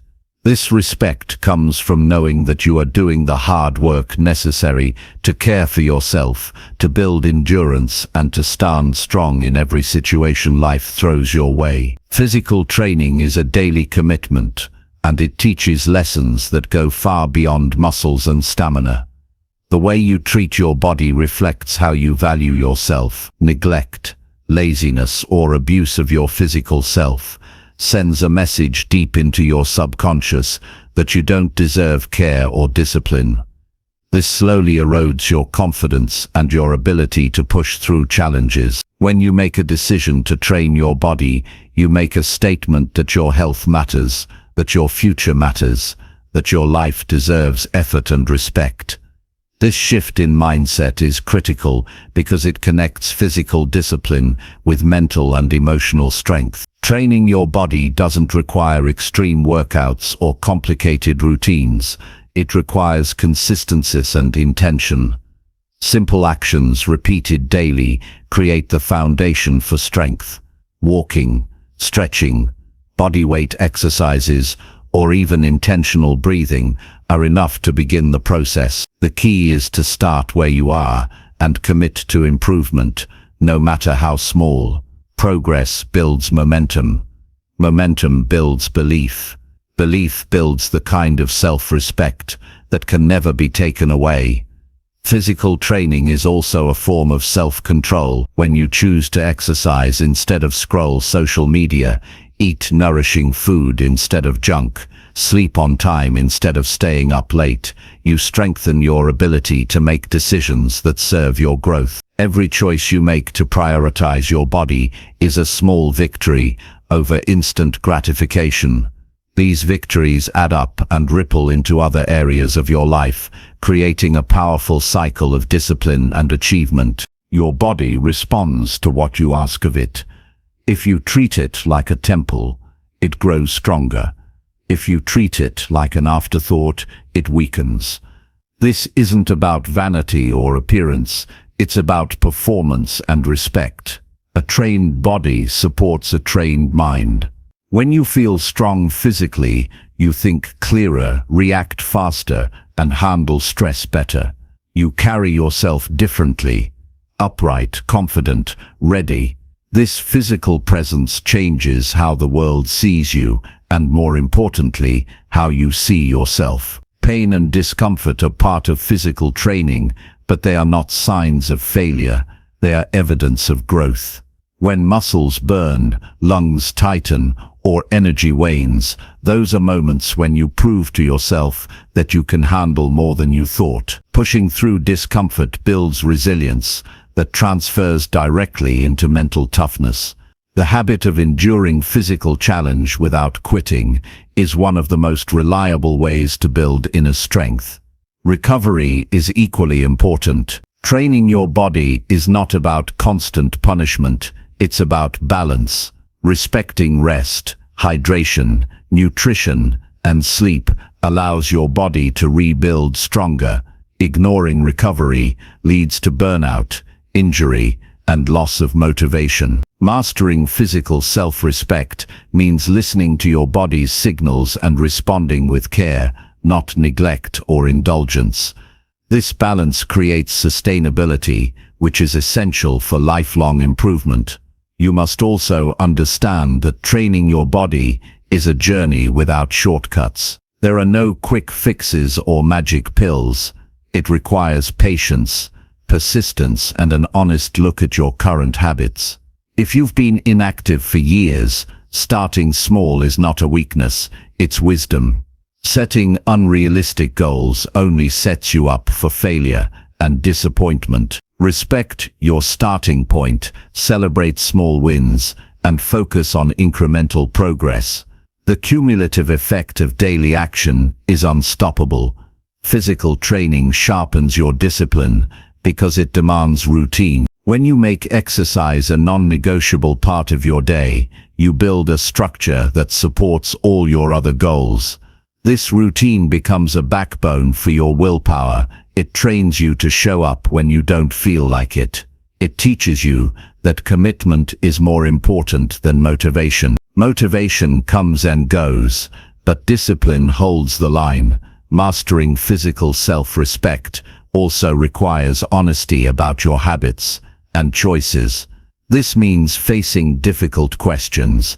Are you eating foods that nourish you or just satisfy cravings?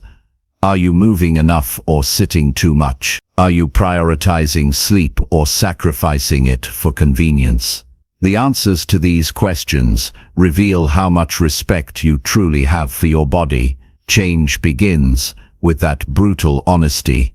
Without it, no amount of training will create lasting transformation. Your body is your first responsibility. If you neglect it, every other part of your life suffers. Energy drains, focus falters, confidence fades. But when you honor your body through consistent training, you unlock levels of potential that go beyond physical strength. You gain clarity, emotional balance, and the stamina to pursue your deepest ambitions. The strongest minds live in the strongest bodies because they know that the two are inseparable. Finally, training your body is an act of love. It's an investment in yourself that pays dividends every day. It is a practice that says, I am worth the effort. When you choose to care for your body, you build a foundation of self-respect that impacts every decision, every relationship, and every goal. This kind of respect cannot be faked or borrowed. It must be earned through daily action and relentless commitment. This is the path to mastery over yourself and the life you want to build. Chapter 12. Reject short-term pleasure and choose long-term growth. The world is filled with endless distractions promising immediate satisfaction. From fast food to social media, from mindless entertainment to impulsive purchases, short-term pleasure is everywhere, inviting you to abandon your focus and forget your goals. It's easy to give in because these moments feel good. They provide instant comfort, relief, or happiness. But every time you choose fleeting pleasure over deliberate growth, you chip away at your future potential. The cost is invisible in the moment, but undeniable over time. Choosing long-term growth means making decisions today that may feel difficult or uncomfortable, but will build a stronger, wiser, and more capable version of yourself tomorrow. This requires a mindset shift from seeking instant gratification to embracing delayed rewards. It means understanding that real progress demands patience and sacrifice. Pleasure fades quickly, but the results of committed effort last a lifetime. Rejecting short-term pleasure is not about denying joy. It's about prioritizing meaningful fulfillment over temporary escapes. Your brain is wired to seek pleasure and avoid pain. This biological programming served our ancestors well in survival, but it often works against modern ambitions. The challenge is not that pleasure exists, but that it is designed to hijack your attention and weaken your discipline. Recognizing this is the first step toward freedom. You must become aware of the ways short-term pleasure tempts you and consciously choose whether to engage or resist. This awareness creates a gap between impulse and action, where true choice lives. Growth requires discomfort because it pushes you beyond your current limits. When you resist the urge for instant satisfaction, you strengthen your willpower. Each time you say no to an easy escape, you build muscle in your self-control. This muscle grows stronger with repetition, making future challenges easier to face.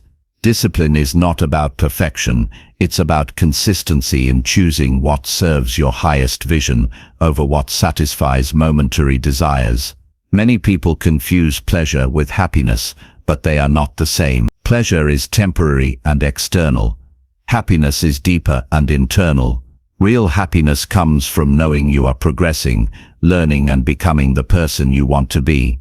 It comes from the satisfaction of hard work, paying off, and the confidence that you can handle life's challenges. Pursuing long-term growth cultivates this type of happiness because it aligns your actions with your purpose.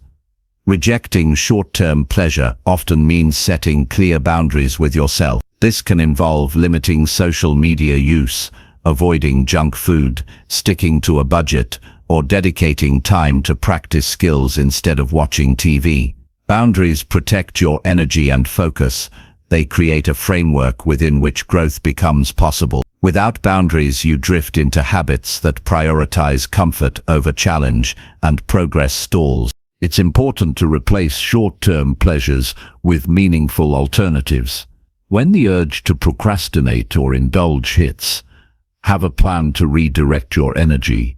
This could be a quick walk, journaling your goals, practicing mindfulness, or tackling a small task related to your bigger objective. The goal is not to suppress desire, but to channel it towards something constructive. Over time, these new habits reshape your brain's reward system and make long-term growth more appealing than fleeting pleasure. You must also accept that discomfort is a sign of growth, not failure. When you face resistance, boredom, or frustration, these emotions are indicators that you are moving beyond your comfort zone. Growth is not meant to feel easy. The more you embrace discomfort, the more you break free from the chains of short-term thinking. This mindset separates those who settle from those who thrive. Delayed gratification builds confidence because it proves that you can trust yourself. When you consistently choose growth over pleasure, you strengthen your belief in your ability to make wise decisions. This self-trust becomes a foundation for all other success. It reduces anxiety, improves focus, and creates a sense of control over your life. Without it, you remain vulnerable to impulses and external pressure. Social environments often reinforce short-term thinking through peer pressure, cultural norms, or constant connectivity. Be intentional about who you spend time with and what influences you expose yourself to. Surround yourself with people who value growth and discipline. Create an environment that supports your long-term goals rather than undermines them. This includes digital detoxes, focused work sessions, and clear intentions for rest and leisure. Long-term growth also requires clear vision. When your purpose is strong and vivid, it becomes easier to say no to distractions. Keep your goals front and center in your mind. Remind yourself daily why you are making sacrifices. Connect with the future version of yourself who is reaping the rewards of today's choices. This connection fuels motivation and reinforces your commitment. Self-compassion is vital on this path. Rejecting short-term pleasure doesn't mean beating yourself up when you slip. Everyone falters. The difference is how you respond. When you fall into old patterns, acknowledge it without judgment and recommit immediately. Growth is a process of continuous correction, not perfection. Be patient with yourself and celebrate progress, no matter how small. The cumulative effect of rejecting short-term pleasure is profound. Small daily choices build momentum that eventually leads to breakthroughs. Habits compound, focus sharpens, strength increases. This process transforms not only your results, but your identity. You become someone who chooses wisely, acts deliberately, and lives with intentions. That person is unstoppable. In the end, rejecting short-term pleasure is a declaration of your priorities. It says that you value growth, integrity, and resilience more than fleeting comfort. It means you respect yourself enough to endure temporary discomfort for lasting success. This choice is the foundation of a powerful life. It turns dreams into realities and weakness into strength. Every moment you choose growth over pleasure, you kill the weak version of yourself and build the strongest version yet to come. Chapter 13. Learn every day and feed your hungry mind. Your mind is like a hungry engine. It needs constant fuel to run at its best. Feeding your mind daily is not a luxury, it is a necessity for growth, resilience, and success. Without fresh knowledge, new ideas, and diverse perspectives, your thinking becomes stale, your creativity dulls, and your ability to solve problems weakens. Learning every day is a commitment to sharpening your mind, just as you would sharpen a tool. It keeps you relevant, adaptable, and ready to face life's challenges with confidence. Learning is not limited to formal education or long study sessions. It happens in moments, through books, conversations, observations, mistakes, and reflection. The key is to be intentional about seeking knowledge and experiences that stretch your thinking. Curiosity is the fuel for learning. When you approach each day with a mindset of curiosity, you open doors to unexpected growth. You ask better questions and listen more deeply. This habit transforms ordinary experiences into powerful lessons. The process of learning requires humility. It means accepting that no matter how much you know, there is always more to discover. This openness prevents stagnation. It pushes you to explore new fields, try new skills, and challenge existing beliefs. Growth happens when you step outside your comfort zone and admit that your current understanding is incomplete. This willingness to learn is the hallmark of every successful person. Consistent learning builds mental strength. It trains your brain to focus, analyze, and retain information. Over time, this sharpens your decision-making and problem-solving abilities. When faced with uncertainty or complexity, a well-fed mind navigates challenges more effectively. It sees opportunities where others see obstacles. It responds with confidence instead of hesitation. Daily learning also enhances your creativity. Exposure to diverse ideas stimulates new connections and insight. Reading about different topics, listening to varied opinions, or engaging in thoughtful discussions broadens your perspective. This diversity enriches your thinking and equips you with innovative approaches. Creativity thrives in a mind that is constantly absorbing and processing new information. You don't need to consume mountains of content to learn effectively. Focus on quality over quantity. Choose materials that challenge you, inspire you, and align with your goals.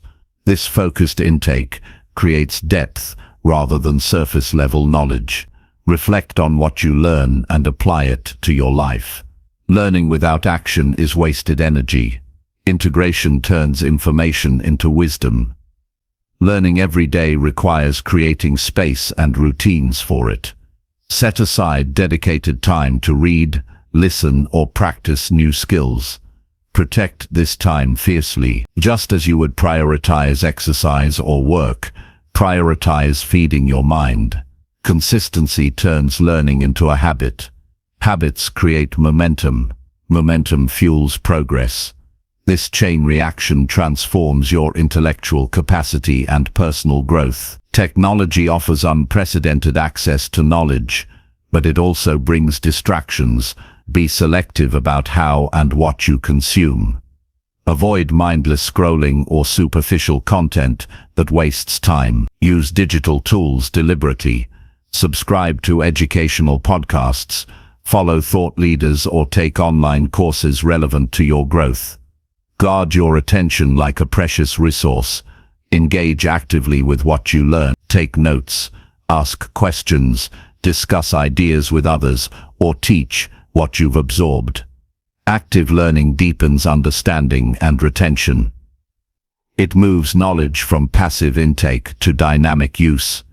Sharing knowledge also strengthens relationships and builds influence, further amplifying your growth. Failures and mistakes are among the richest sources of learning. Instead of avoiding errors, analyze them. Understand what went wrong and why. Extract lessons and adjust your approach. This mindset turns setbacks into stepping stones. It removes fear of failure and replaces it with a hunger for improvement. Stay patient with the learning process. Growth is rarely immediate. Mastery takes time, practice, and repeated effort. Celebrate small wins and progress along the way. The cumulative effect of daily learning creates exponential growth that compounds over months and years. Feeding your mind daily expands not just your intellect, but your character. It cultivates discipline, patience, and resilience. It builds confidence grounded in competence. This growth radiates into all areas of life: relationships, career, health, and personal fulfillment. In the end, choosing to learn every day is a commitment to yourself. It is a promise that you will never settle for ignorance or complacency. You become someone who adapts, evolves, and leads. Your mind becomes a powerful asset that propels you beyond limits. Feeding your hungry mind daily kills the weak version of yourself and awakens the strong, wise, and capable individual you are meant to be. Chapter 14. Lead yourself before trying to lead anyone else. True leadership starts within. Before you can inspire others, direct teams, or influence outcomes, you must first master the art of leading yourself. This means understanding your values, managing your emotions, and taking responsibility for your actions without blaming others or circumstances. Leading yourself is not about controlling every detail, but about creating a solid foundation of self-awareness and discipline that others can respect and follow. When you lead yourself well, leadership of others becomes a natural extension of your character. Self-leadership requires honesty. It demands you face your weaknesses and strengths without denial or exaggeration. You must recognize where you fall short and where you excel. This clarity allows you to make informed decisions and avoid the trap of overconfidence or insecurity. Leading yourself means setting realistic expectations and holding yourself accountable even when no one else is watching. It means doing the work that others might avoid and being consistent in your habits and principles. Managing your emotions is a critical part of self-leadership. Emotions can cloud judgment and lead to impulsive decisions. When you learn to pause and assess your feelings before reacting, you gain control over your responses. This emotional regulation demonstrates maturity and steadiness, qualities essential for effective leadership. It also models for others how to remain calm under pressure and make decisions rooted in logic rather than fleeting feelings. Taking responsibility is a powerful act of leadership. It means owning your successes and failures equally.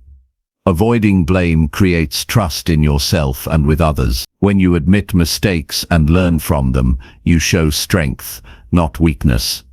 This accountability builds credibility and inspires others to do the same. Leading yourself with responsibility also means proactively seeking solutions instead of waiting for external direction. Discipline forms the backbone of leading yourself. It involves creating routines, sticking to commitments, and prioritizing tasks that align with your goals. Discipline is the bridge between intention and action. Without it, motivation wanes and progress stalls. A disciplined leader manages time wisely, resists distractions, and keeps focus on long-term objectives. This discipline is contagious. When others see your consistency, they are more likely to follow your example.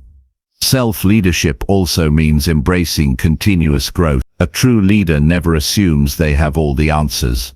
Instead, they pursue learning and development relentlessly. They seek feedback, reflect deeply, and adapt as needed. This openness to growth creates humility and resilience, allowing leaders to evolve with changing circumstances. By leading yourself in this way, you prepare to guide others through uncertainty with confidence. Understanding your purpose is essential for leading yourself. Purpose gives direction and meaning to your actions. It serves as an internal compass when external conditions are unclear or challenging. Leaders with a strong sense of purpose inspire trust and commitment from others. This clarity enables decisive action and unwavering focus, even when faced with setbacks or distractions. Leading yourself requires setting boundaries. It means protecting your time, energy, and values from erosion by external pressures or internal doubts. Boundaries create space for growth and maintain balance in your life. When you enforce limits on what you accept and tolerate, you teach others to respect you and the mission you pursue. Boundaries also prevent burnout and keep your leadership sustainable. Building self-trust is another vital aspect of leading yourself. Trust grows from consistent action aligned with your values. When you follow through on promises to yourself, you reinforce your confidence and integrity. This trust becomes a foundation for decisive leadership. Without it, hesitation and self-doubt undermine your ability to lead effectively. Self-trust enables bold choices and steady progress. Leading yourself before others also means mastering communication with yourself. The internal dialogue you maintain shapes your mindset and actions. Positive, clear, and constructive self-talk builds confidence and resilience. Negative or chaotic thoughts lead to confusion and indecision. By learning to guide your own thoughts intentionally, you develop mental clarity that influences every decision you make. Self-leadership involves embracing solitude. Spending time alone with your thoughts fosters reflection and insight. Solitude creates opportunities to evaluate your direction, assess your progress, and recharge mentally. Leaders who avoid distraction and seek clarity in solitude gain deeper self-understanding. This practice enhances emotional regulation and strategic thinking, key components of strong leadership. Leading yourself also requires humility. It means recognizing that leadership is a privilege, not a right. Humility keeps you grounded and open to learning from others, regardless of status or position. It allows you to admit when you are wrong and to celebrate the success of those you lead. Humble self-leadership invites collaboration and builds a culture of respect. The ability to make difficult decisions is another hallmark of self-leadership. Leaders face choices that involve risk, uncertainty, and sacrifice. Leading yourself means developing the courage to decide even when outcomes are unclear. It means weighing options carefully, trusting your judgment, and accepting the consequences. Decisiveness builds momentum and prevents stagnation. Leading yourself involves setting clear goals and priorities. Without defined objectives, your efforts scatter and leadership falters. Goals act as milestones guiding your actions. Priorities ensure that your energy goes to the most impactful activities. Self-leadership means regularly reviewing and adjusting these goals to remain aligned with your evolving vision. Accountability partners can support self-leadership, but cannot replace it. Ultimately, you must own your journey and the choices that shape it. Relying solely on external validation weakens leadership and fosters dependence. True leaders cultivate internal motivation and discipline that persist beyond external influences. Leading yourself demands resilience. Setbacks and failures are inevitable, but how you respond defines your leadership. Resilient self-leaders view obstacles as opportunities to learn and grow. They maintain optimism, without losing realism. This mental toughness encourages perseverance and inspires others to keep moving forward, despite challenges. Finally, leading yourself is the foundation of authentic leadership. People follow those who lead with integrity, clarity, and strength, rooted in self-mastery. When you command your own life, you gain the credibility and influence to lead others effectively. This journey begins with a single commitment, to take full ownership of who you are and the direction you choose. Only then can you truly lead. Chapter 15. Create structure and build a powerful daily system. Building a structured daily system transforms chaos into clarity and confusion into consistent progress. Without a framework, days slip away unnoticed, energy dissipates, and important goals get lost in distractions. Creating structure is about designing your environment and habits so that every moment serves a purpose. A powerful daily system takes the guesswork out of what to do next, aligns your actions with your priorities, and makes momentum inevitable. Start by recognizing that structure is freedom, not restriction. When you create clear routines, you eliminate decision fatigue and reduce stress. Your mind no longer wastes energy deciding what to do. It simply follows the path you have laid out. This mental clarity opens space for creativity and deep focus, because you're not overwhelmed by randomness.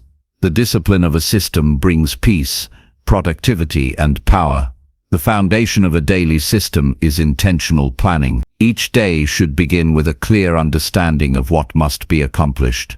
This doesn't mean overwhelming yourself with an impossible to-do list, but prioritizing a few critical tasks that drive your goals forward. When you decide in advance what deserves your attention, you avoid being hijacked by urgent but unimportant distractions. Clarity on priorities sharpens your focus and elevates your results. Creating structure also means defining routines that anchor your day. Rituals like waking at a consistent time, exercise, focused work blocks, breaks, and reflection provide rhythm and balance. These routines become automatic over time, freeing your mind to focus on execution instead of choice. Consistency in small daily habits compounds into massive progress. The power of routines lies in their ability to turn effort into effortless flow. Time management is a key component of a daily system.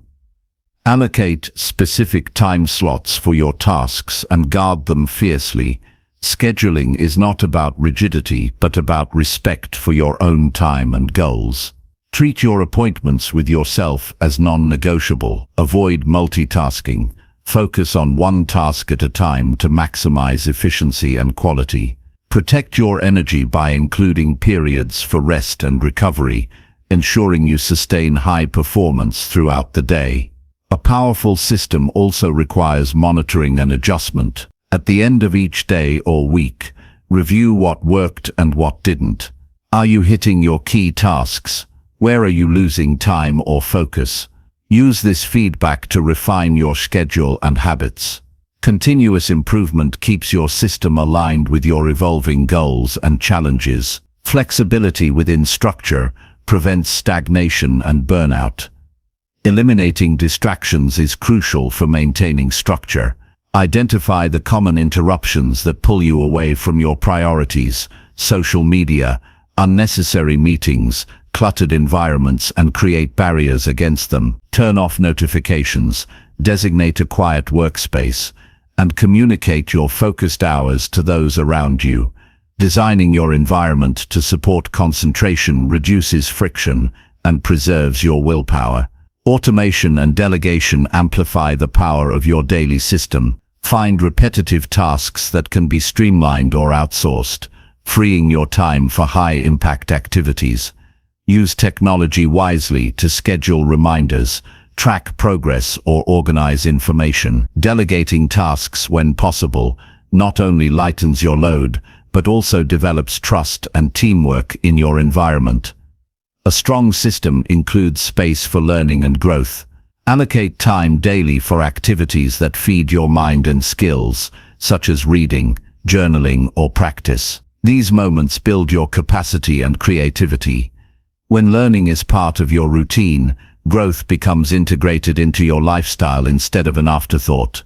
Accountability mechanisms strengthen your system. Share your goals and daily commitments with a trusted partner or group. Regular check-ins increase motivation and discipline because you are no longer working in isolation. Knowing others are aware of your progress creates a positive pressure that drives consistency and effort. Remember that building structure requires patience. Systems do not create immediate perfection. Early attempts may feel forced or awkward. Habits take time to form and stabilize. Stay committed through initial resistance and discomfort. The rewards of your system compound as it becomes a natural part of your day, supporting sustained success. Balance is key within your system. Avoid overloading your schedule to the point of exhaustion. Include time for rest, relationships, and recreation. These elements recharge your energy and keep your motivation alive. A balanced system nurtures not just productivity but well-being, ensuring longevity in your pursuit of growth.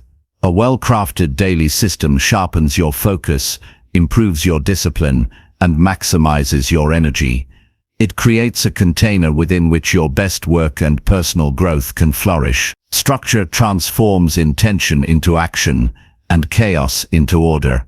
It is the engine that drives consistent progress, helping you kill the weak version of yourself and build a life of power, purpose, and fulfillment. Chapter 16.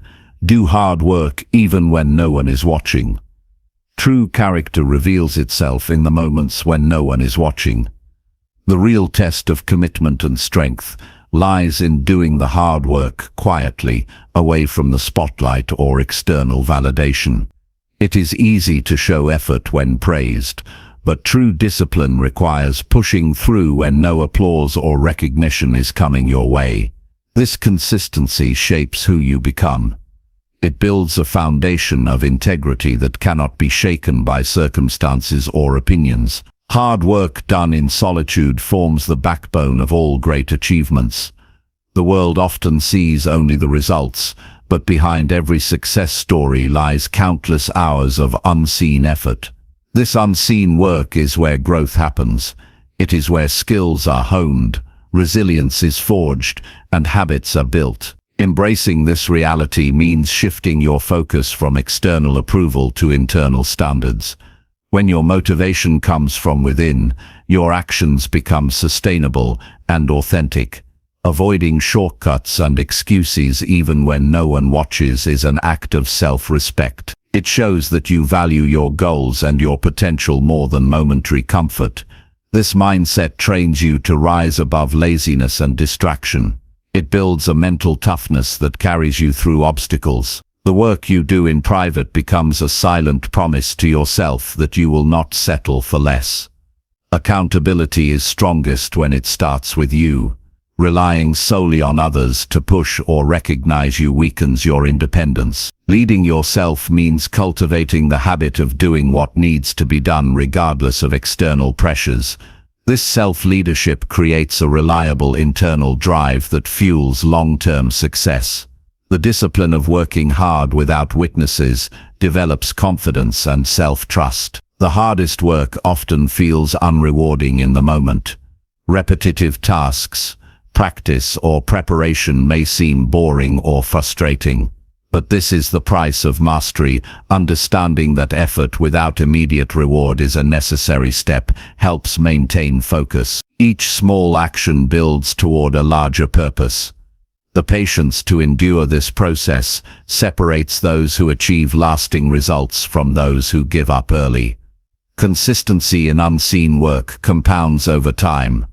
Small efforts repeated daily create unstoppable momentum. This momentum builds skills, expands capabilities, and opens new opportunities. It is the difference between occasional bursts of effort and lifelong excellence. Committing to hard work away from the spotlight turns potential into reality and dreams into achievements. Self-discipline in private moments also builds mental resilience. When you choose to push through boredom, fatigue or doubt without external motivation, you train your mind to withstand adversity. This mental strength translates into other areas of life. You become less reactive to setbacks and more proactive in pursuing goals.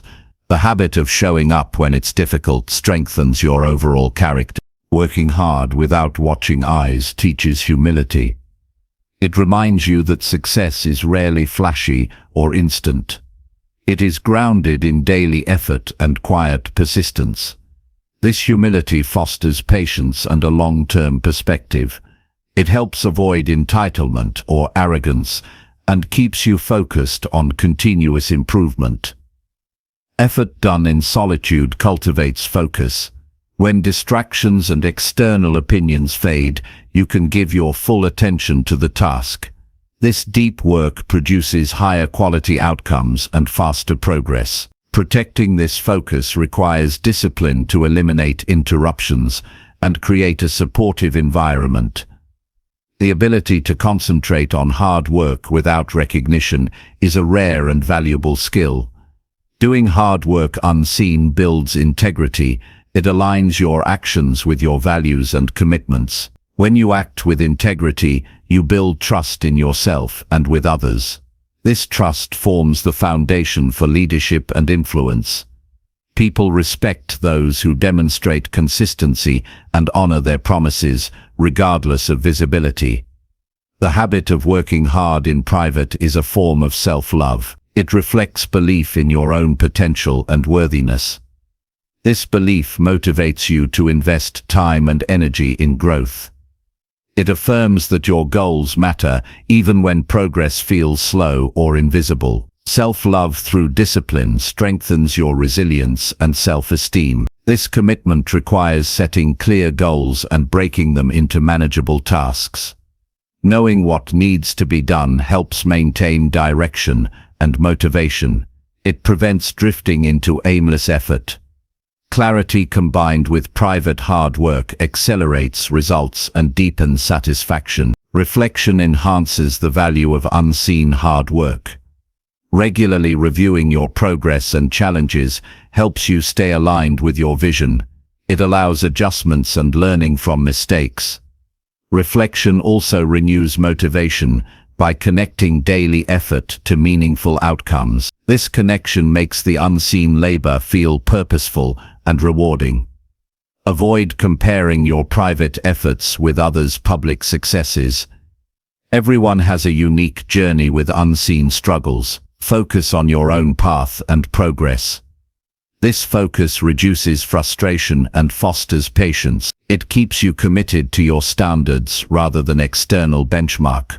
Remember that the most admired leaders, artists, athletes, and innovators all built their greatness through countless hours of unnoticed work. Their discipline when no one was watching shaped their extraordinary results. Following their example requires courage and faith in yourself. Hard work done quietly prepares you for opportunities when they arise. It ensures you are ready to perform at your best when recognition comes. This readiness is a direct result of the unseen effort and practice. When you commit to this unseen work, you create a powerful cycle of preparation and performance. In conclusion, doing hard work even when no one is watching is a testament to your integrity, resilience, and self-mastery.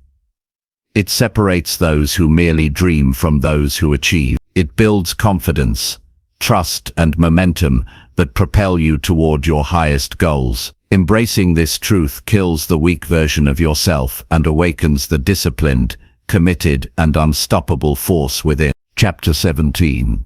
Challenge yourself and never settle for average. Settling for average means accepting limitations that are not truly yours. Challenging yourself is the essential path to growth and transformation. Growth never happens by staying comfortable or repeating what you already know. It requires pushing boundaries, testing limits, and daring to face discomfort head-on.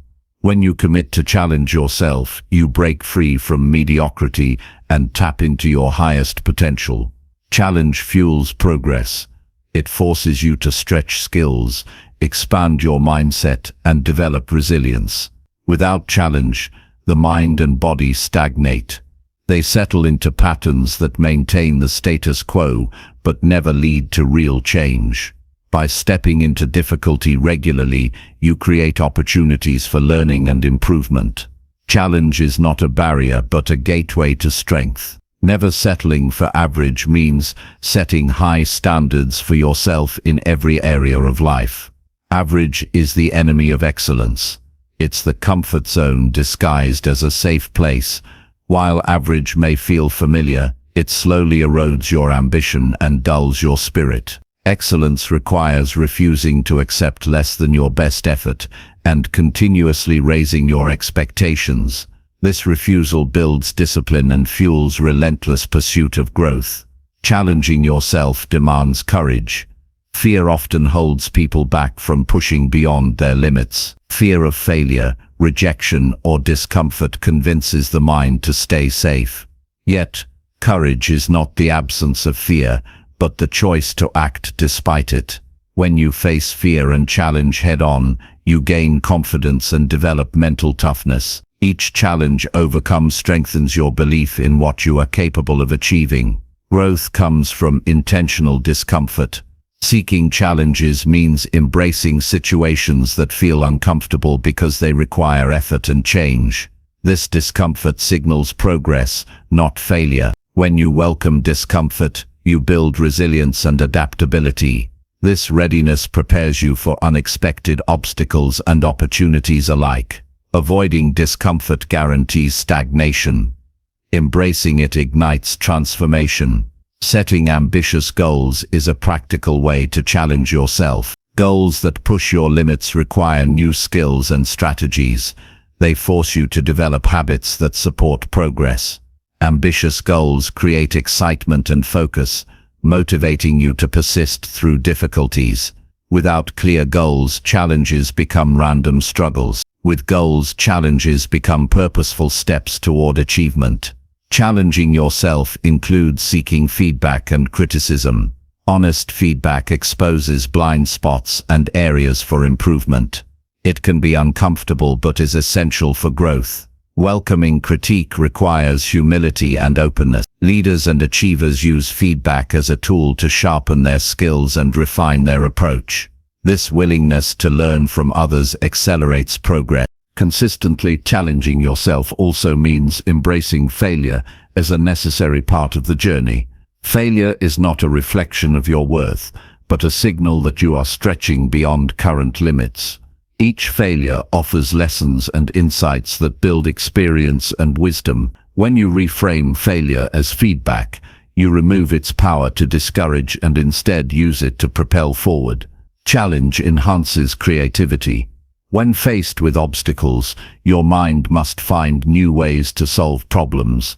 This process builds innovation and resourcefulness. The more you challenge yourself, the more flexible and imaginative your thinking becomes.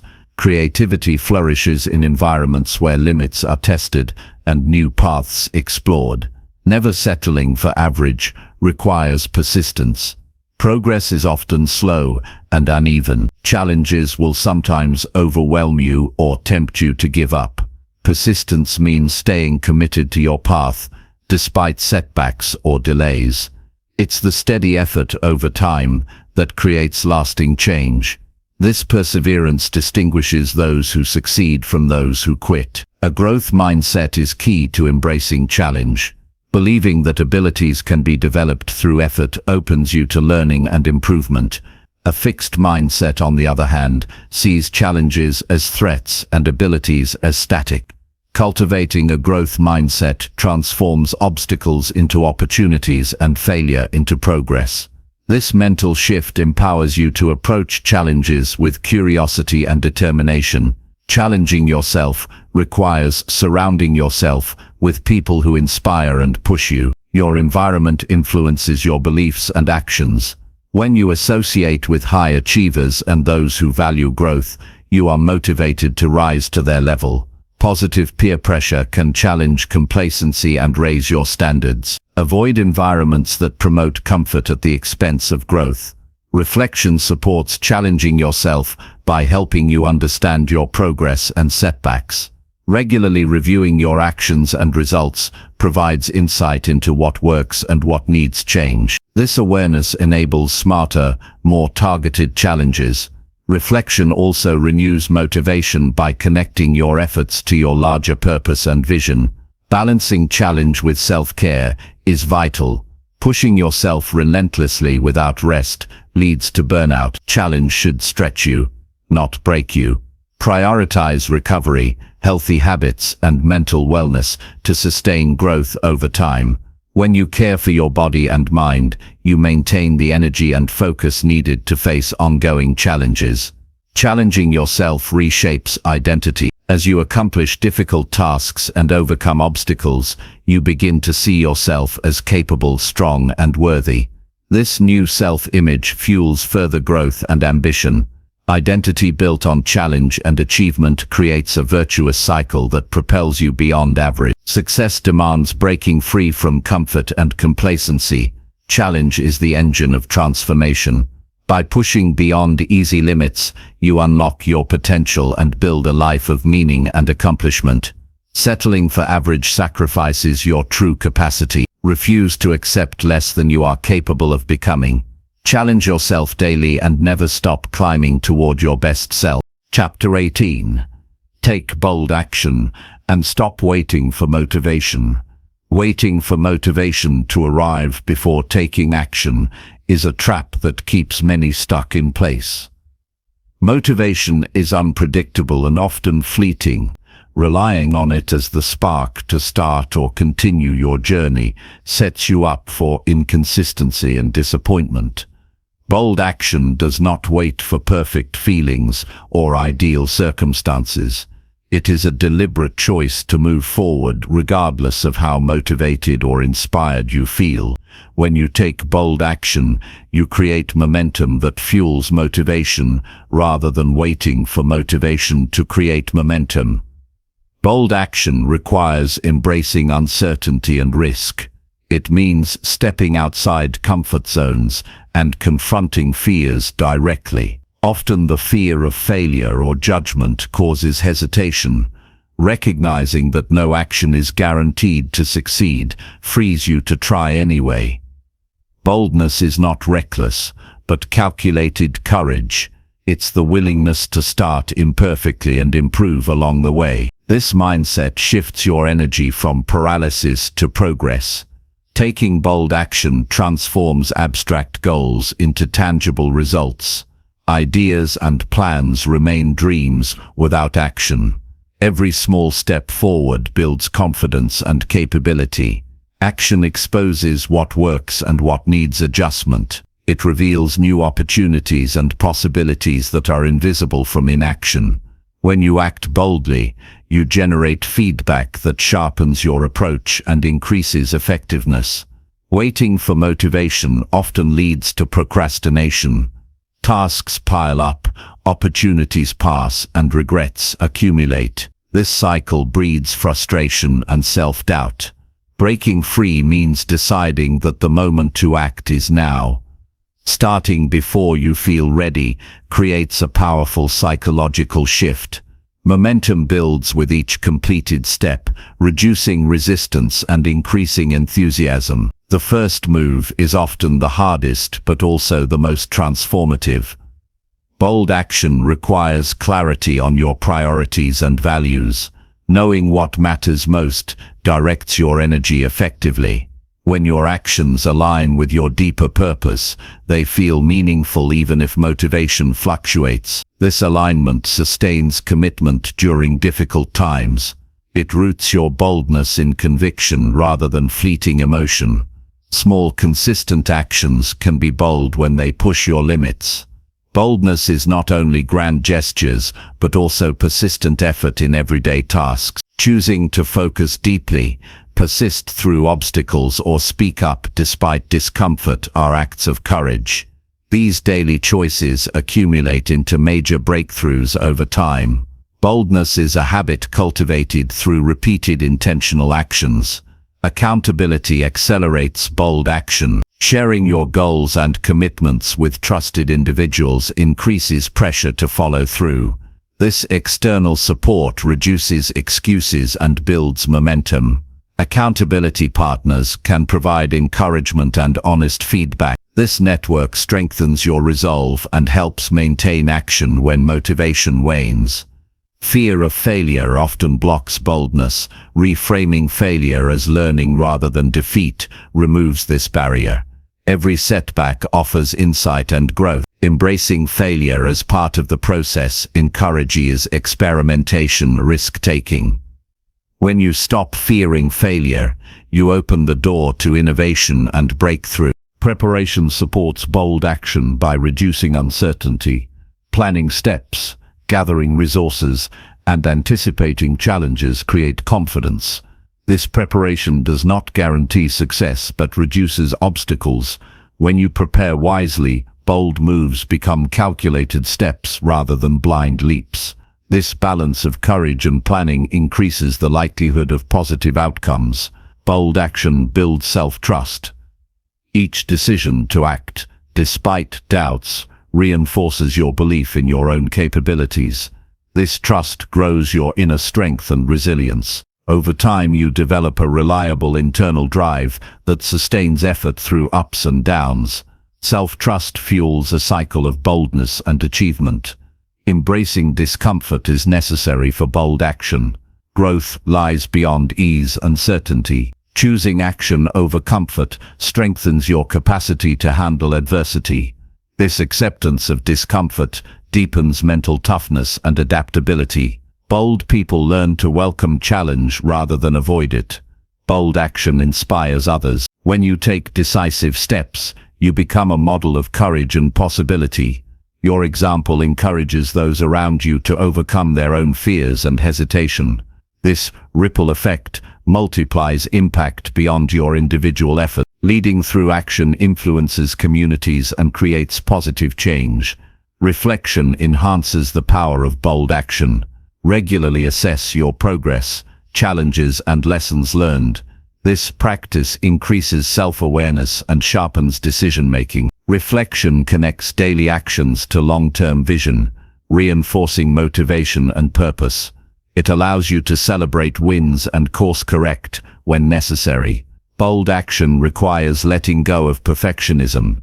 Waiting for perfect conditions or flawless execution leads to stagnation. Accepting imperfection frees you to begin and improve continuously. Progress, not perfection, drives transformation. Each imperfect step brings you closer to mastery and success.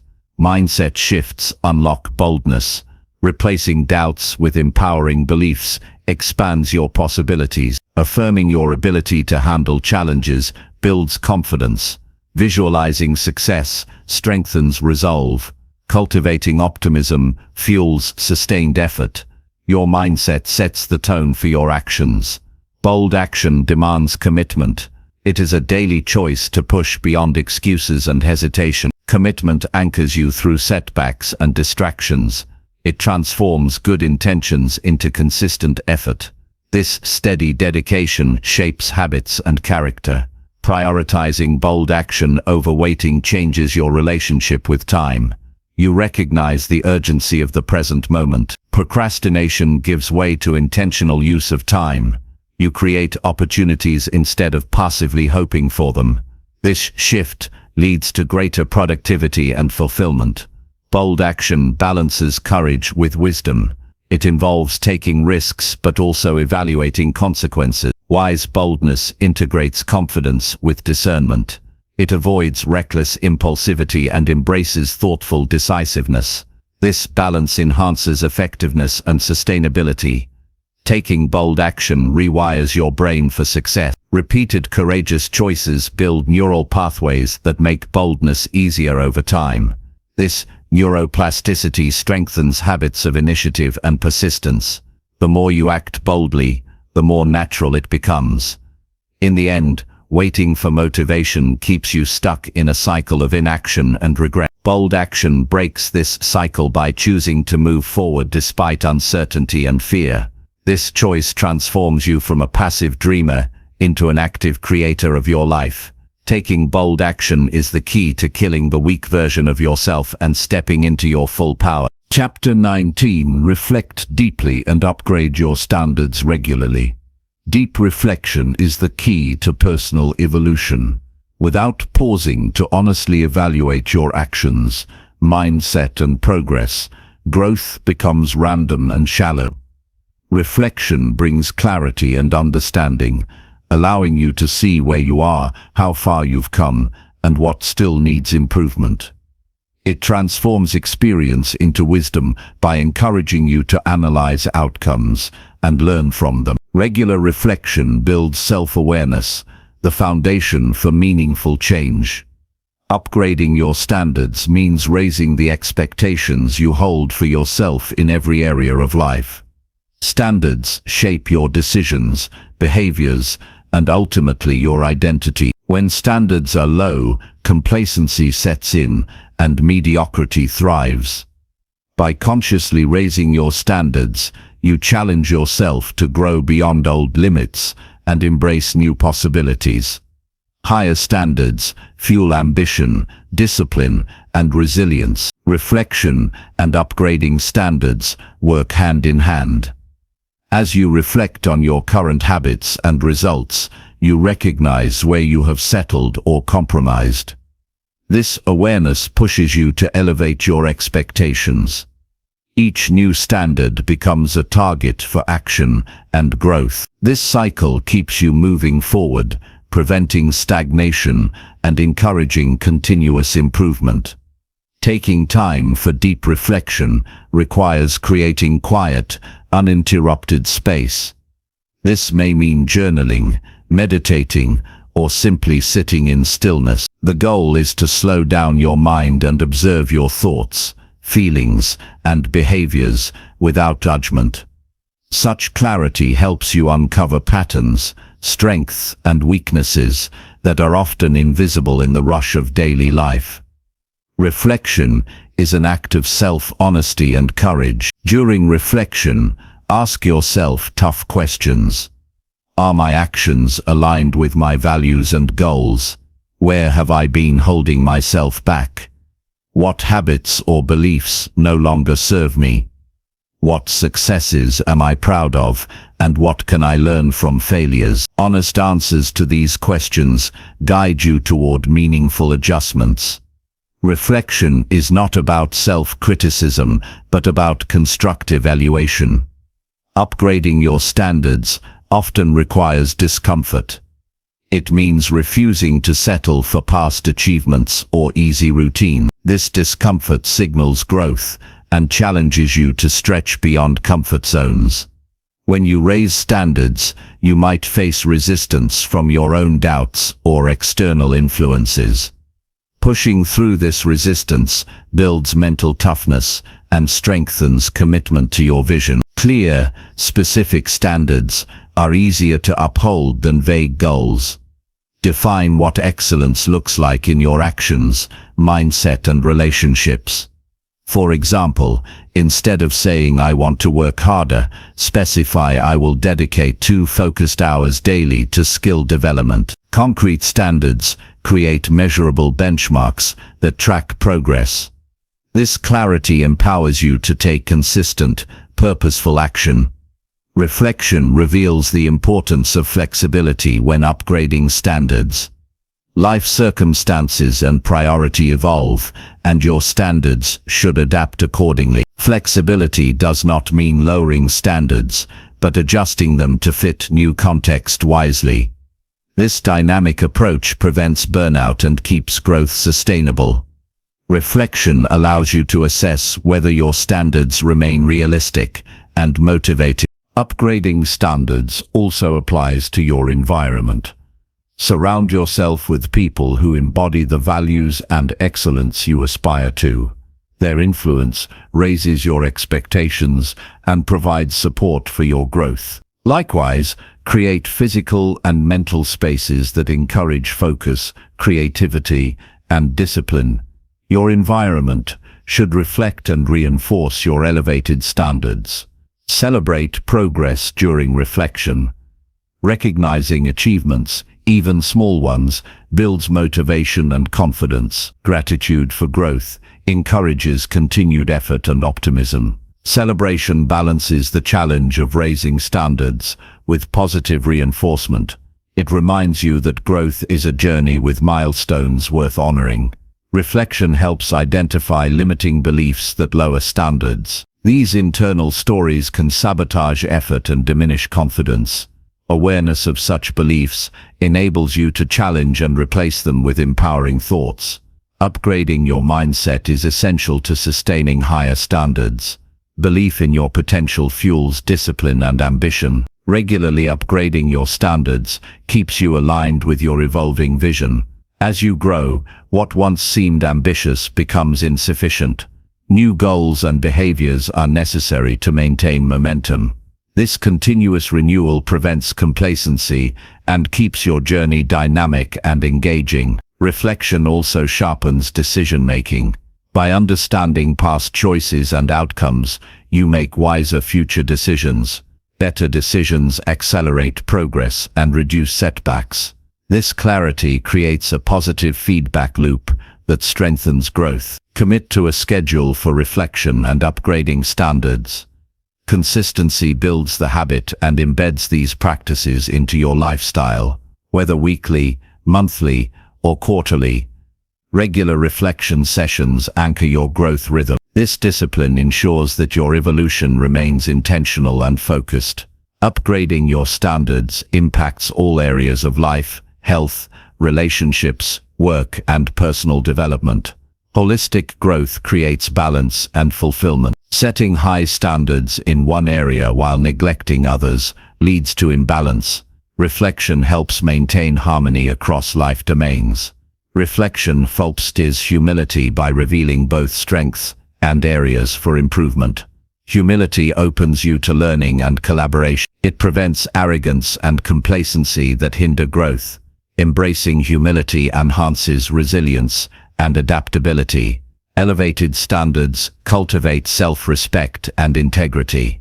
When you consistently meet your own high expectations, you build trust in yourself. This self-trust empowers you to face challenges and setbacks with confidence. Integrity becomes a guiding principle that supports all your actions. Reflection deepens your connection to purpose. Understanding the meaning behind your efforts fuels perseverance. Purpose-driven standards motivate sustained effort beyond fleeting desires. This connection transforms discipline into passion. Remember that growth is a lifelong journey. Reflection and upgrading standards are ongoing processes that evolve with you. There is no final destination but continuous ascent. This mindset keeps you engaged and excited about your potential. In conclusion, deep reflection and regularly upgrading your standards are essential for killing the weak version of yourself. They foster self-awareness, ambition, resilience, and integrity. These practices transform experience into wisdom and potential into achievement. By committing to reflection and higher standards, you build a life of power, purpose, and continuous improvement. Chapter 20: End the weak self and live with real purpose. Ending the weak version of yourself means breaking free from habits and beliefs that limit your true potential. It requires confronting uncomfortable truths about where you have held back and why.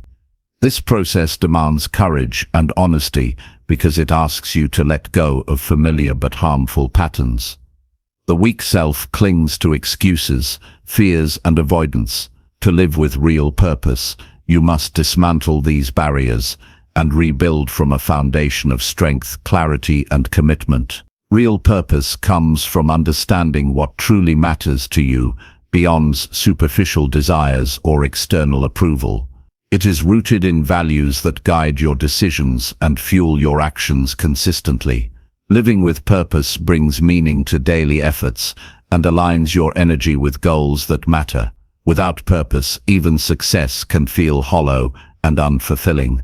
Purpose is the compass that directs your journey through challenges and distractions. Killing the weak self begins with responsibility. Accepting full ownership of your life removes victimhood and excuses.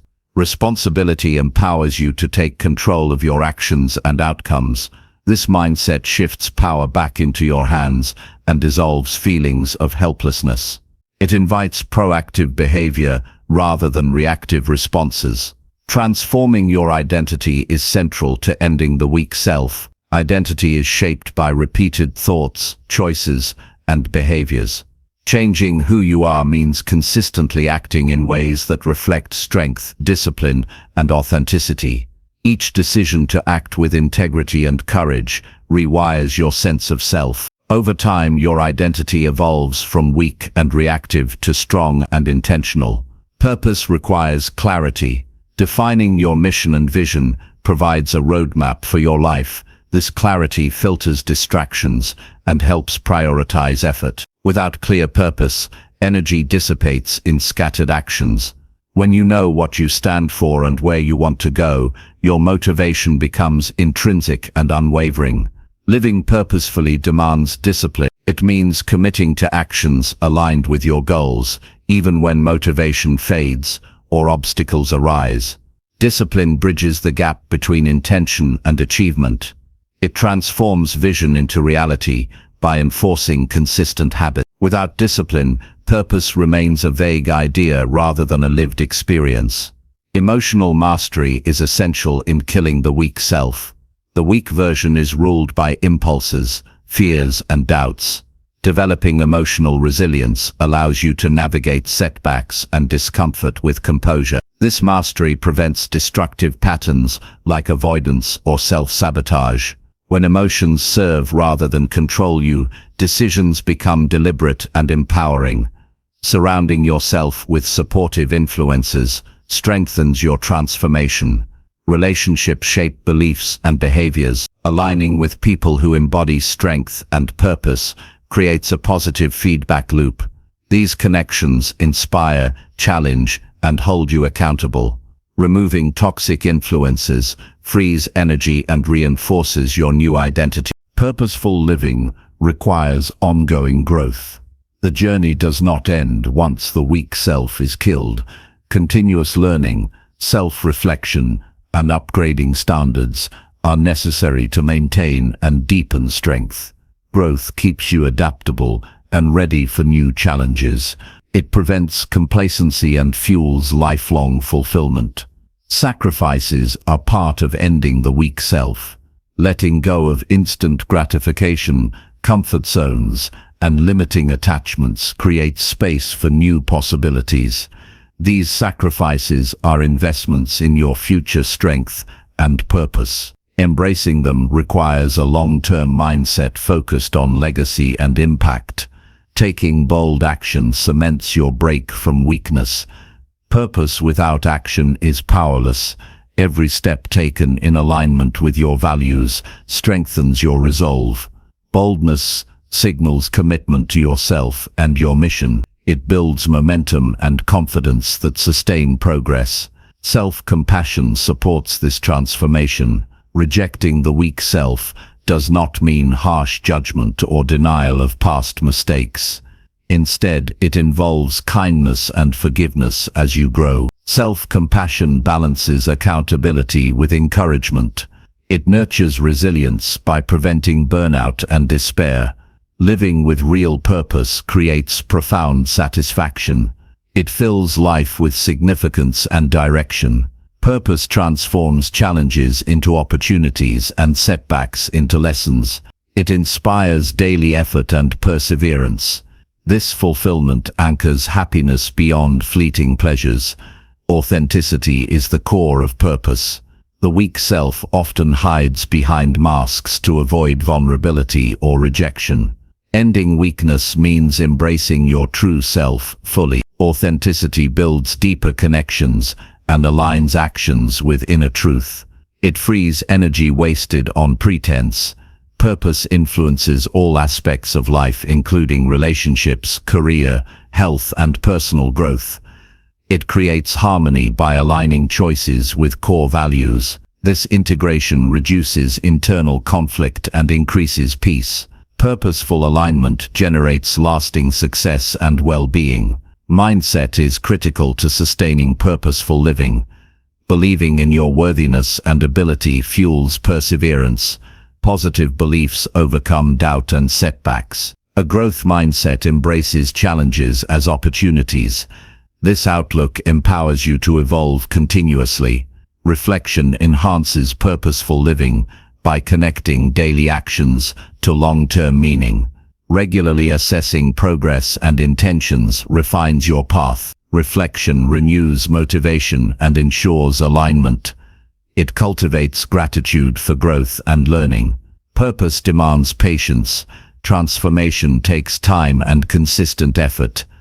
Immediate results are rare. Patience sustains you through difficulties and delays. Trusting the process strengthens faith in your journey. Ending the weak self unleashes your full potential. It releases energy trapped in fear, procrastination, and self-doubt. This liberation empowers creative expression, courageous decisions, and impactful action. Living with purpose ignites passion and drives achievement. Your life is shaped by the choices you make today. Choosing to kill the weak version of yourself is the most important decision you can make. It opens the door to a stronger, wiser, and more fulfilled existence. Real purpose is waiting on the other side of that choice. Commit to this transformation fully. Act with courage and clarity. Embrace discipline and growth. Live authentically and with intention. This path leads to a life that matters, a life where your true power shines through and your impact endures.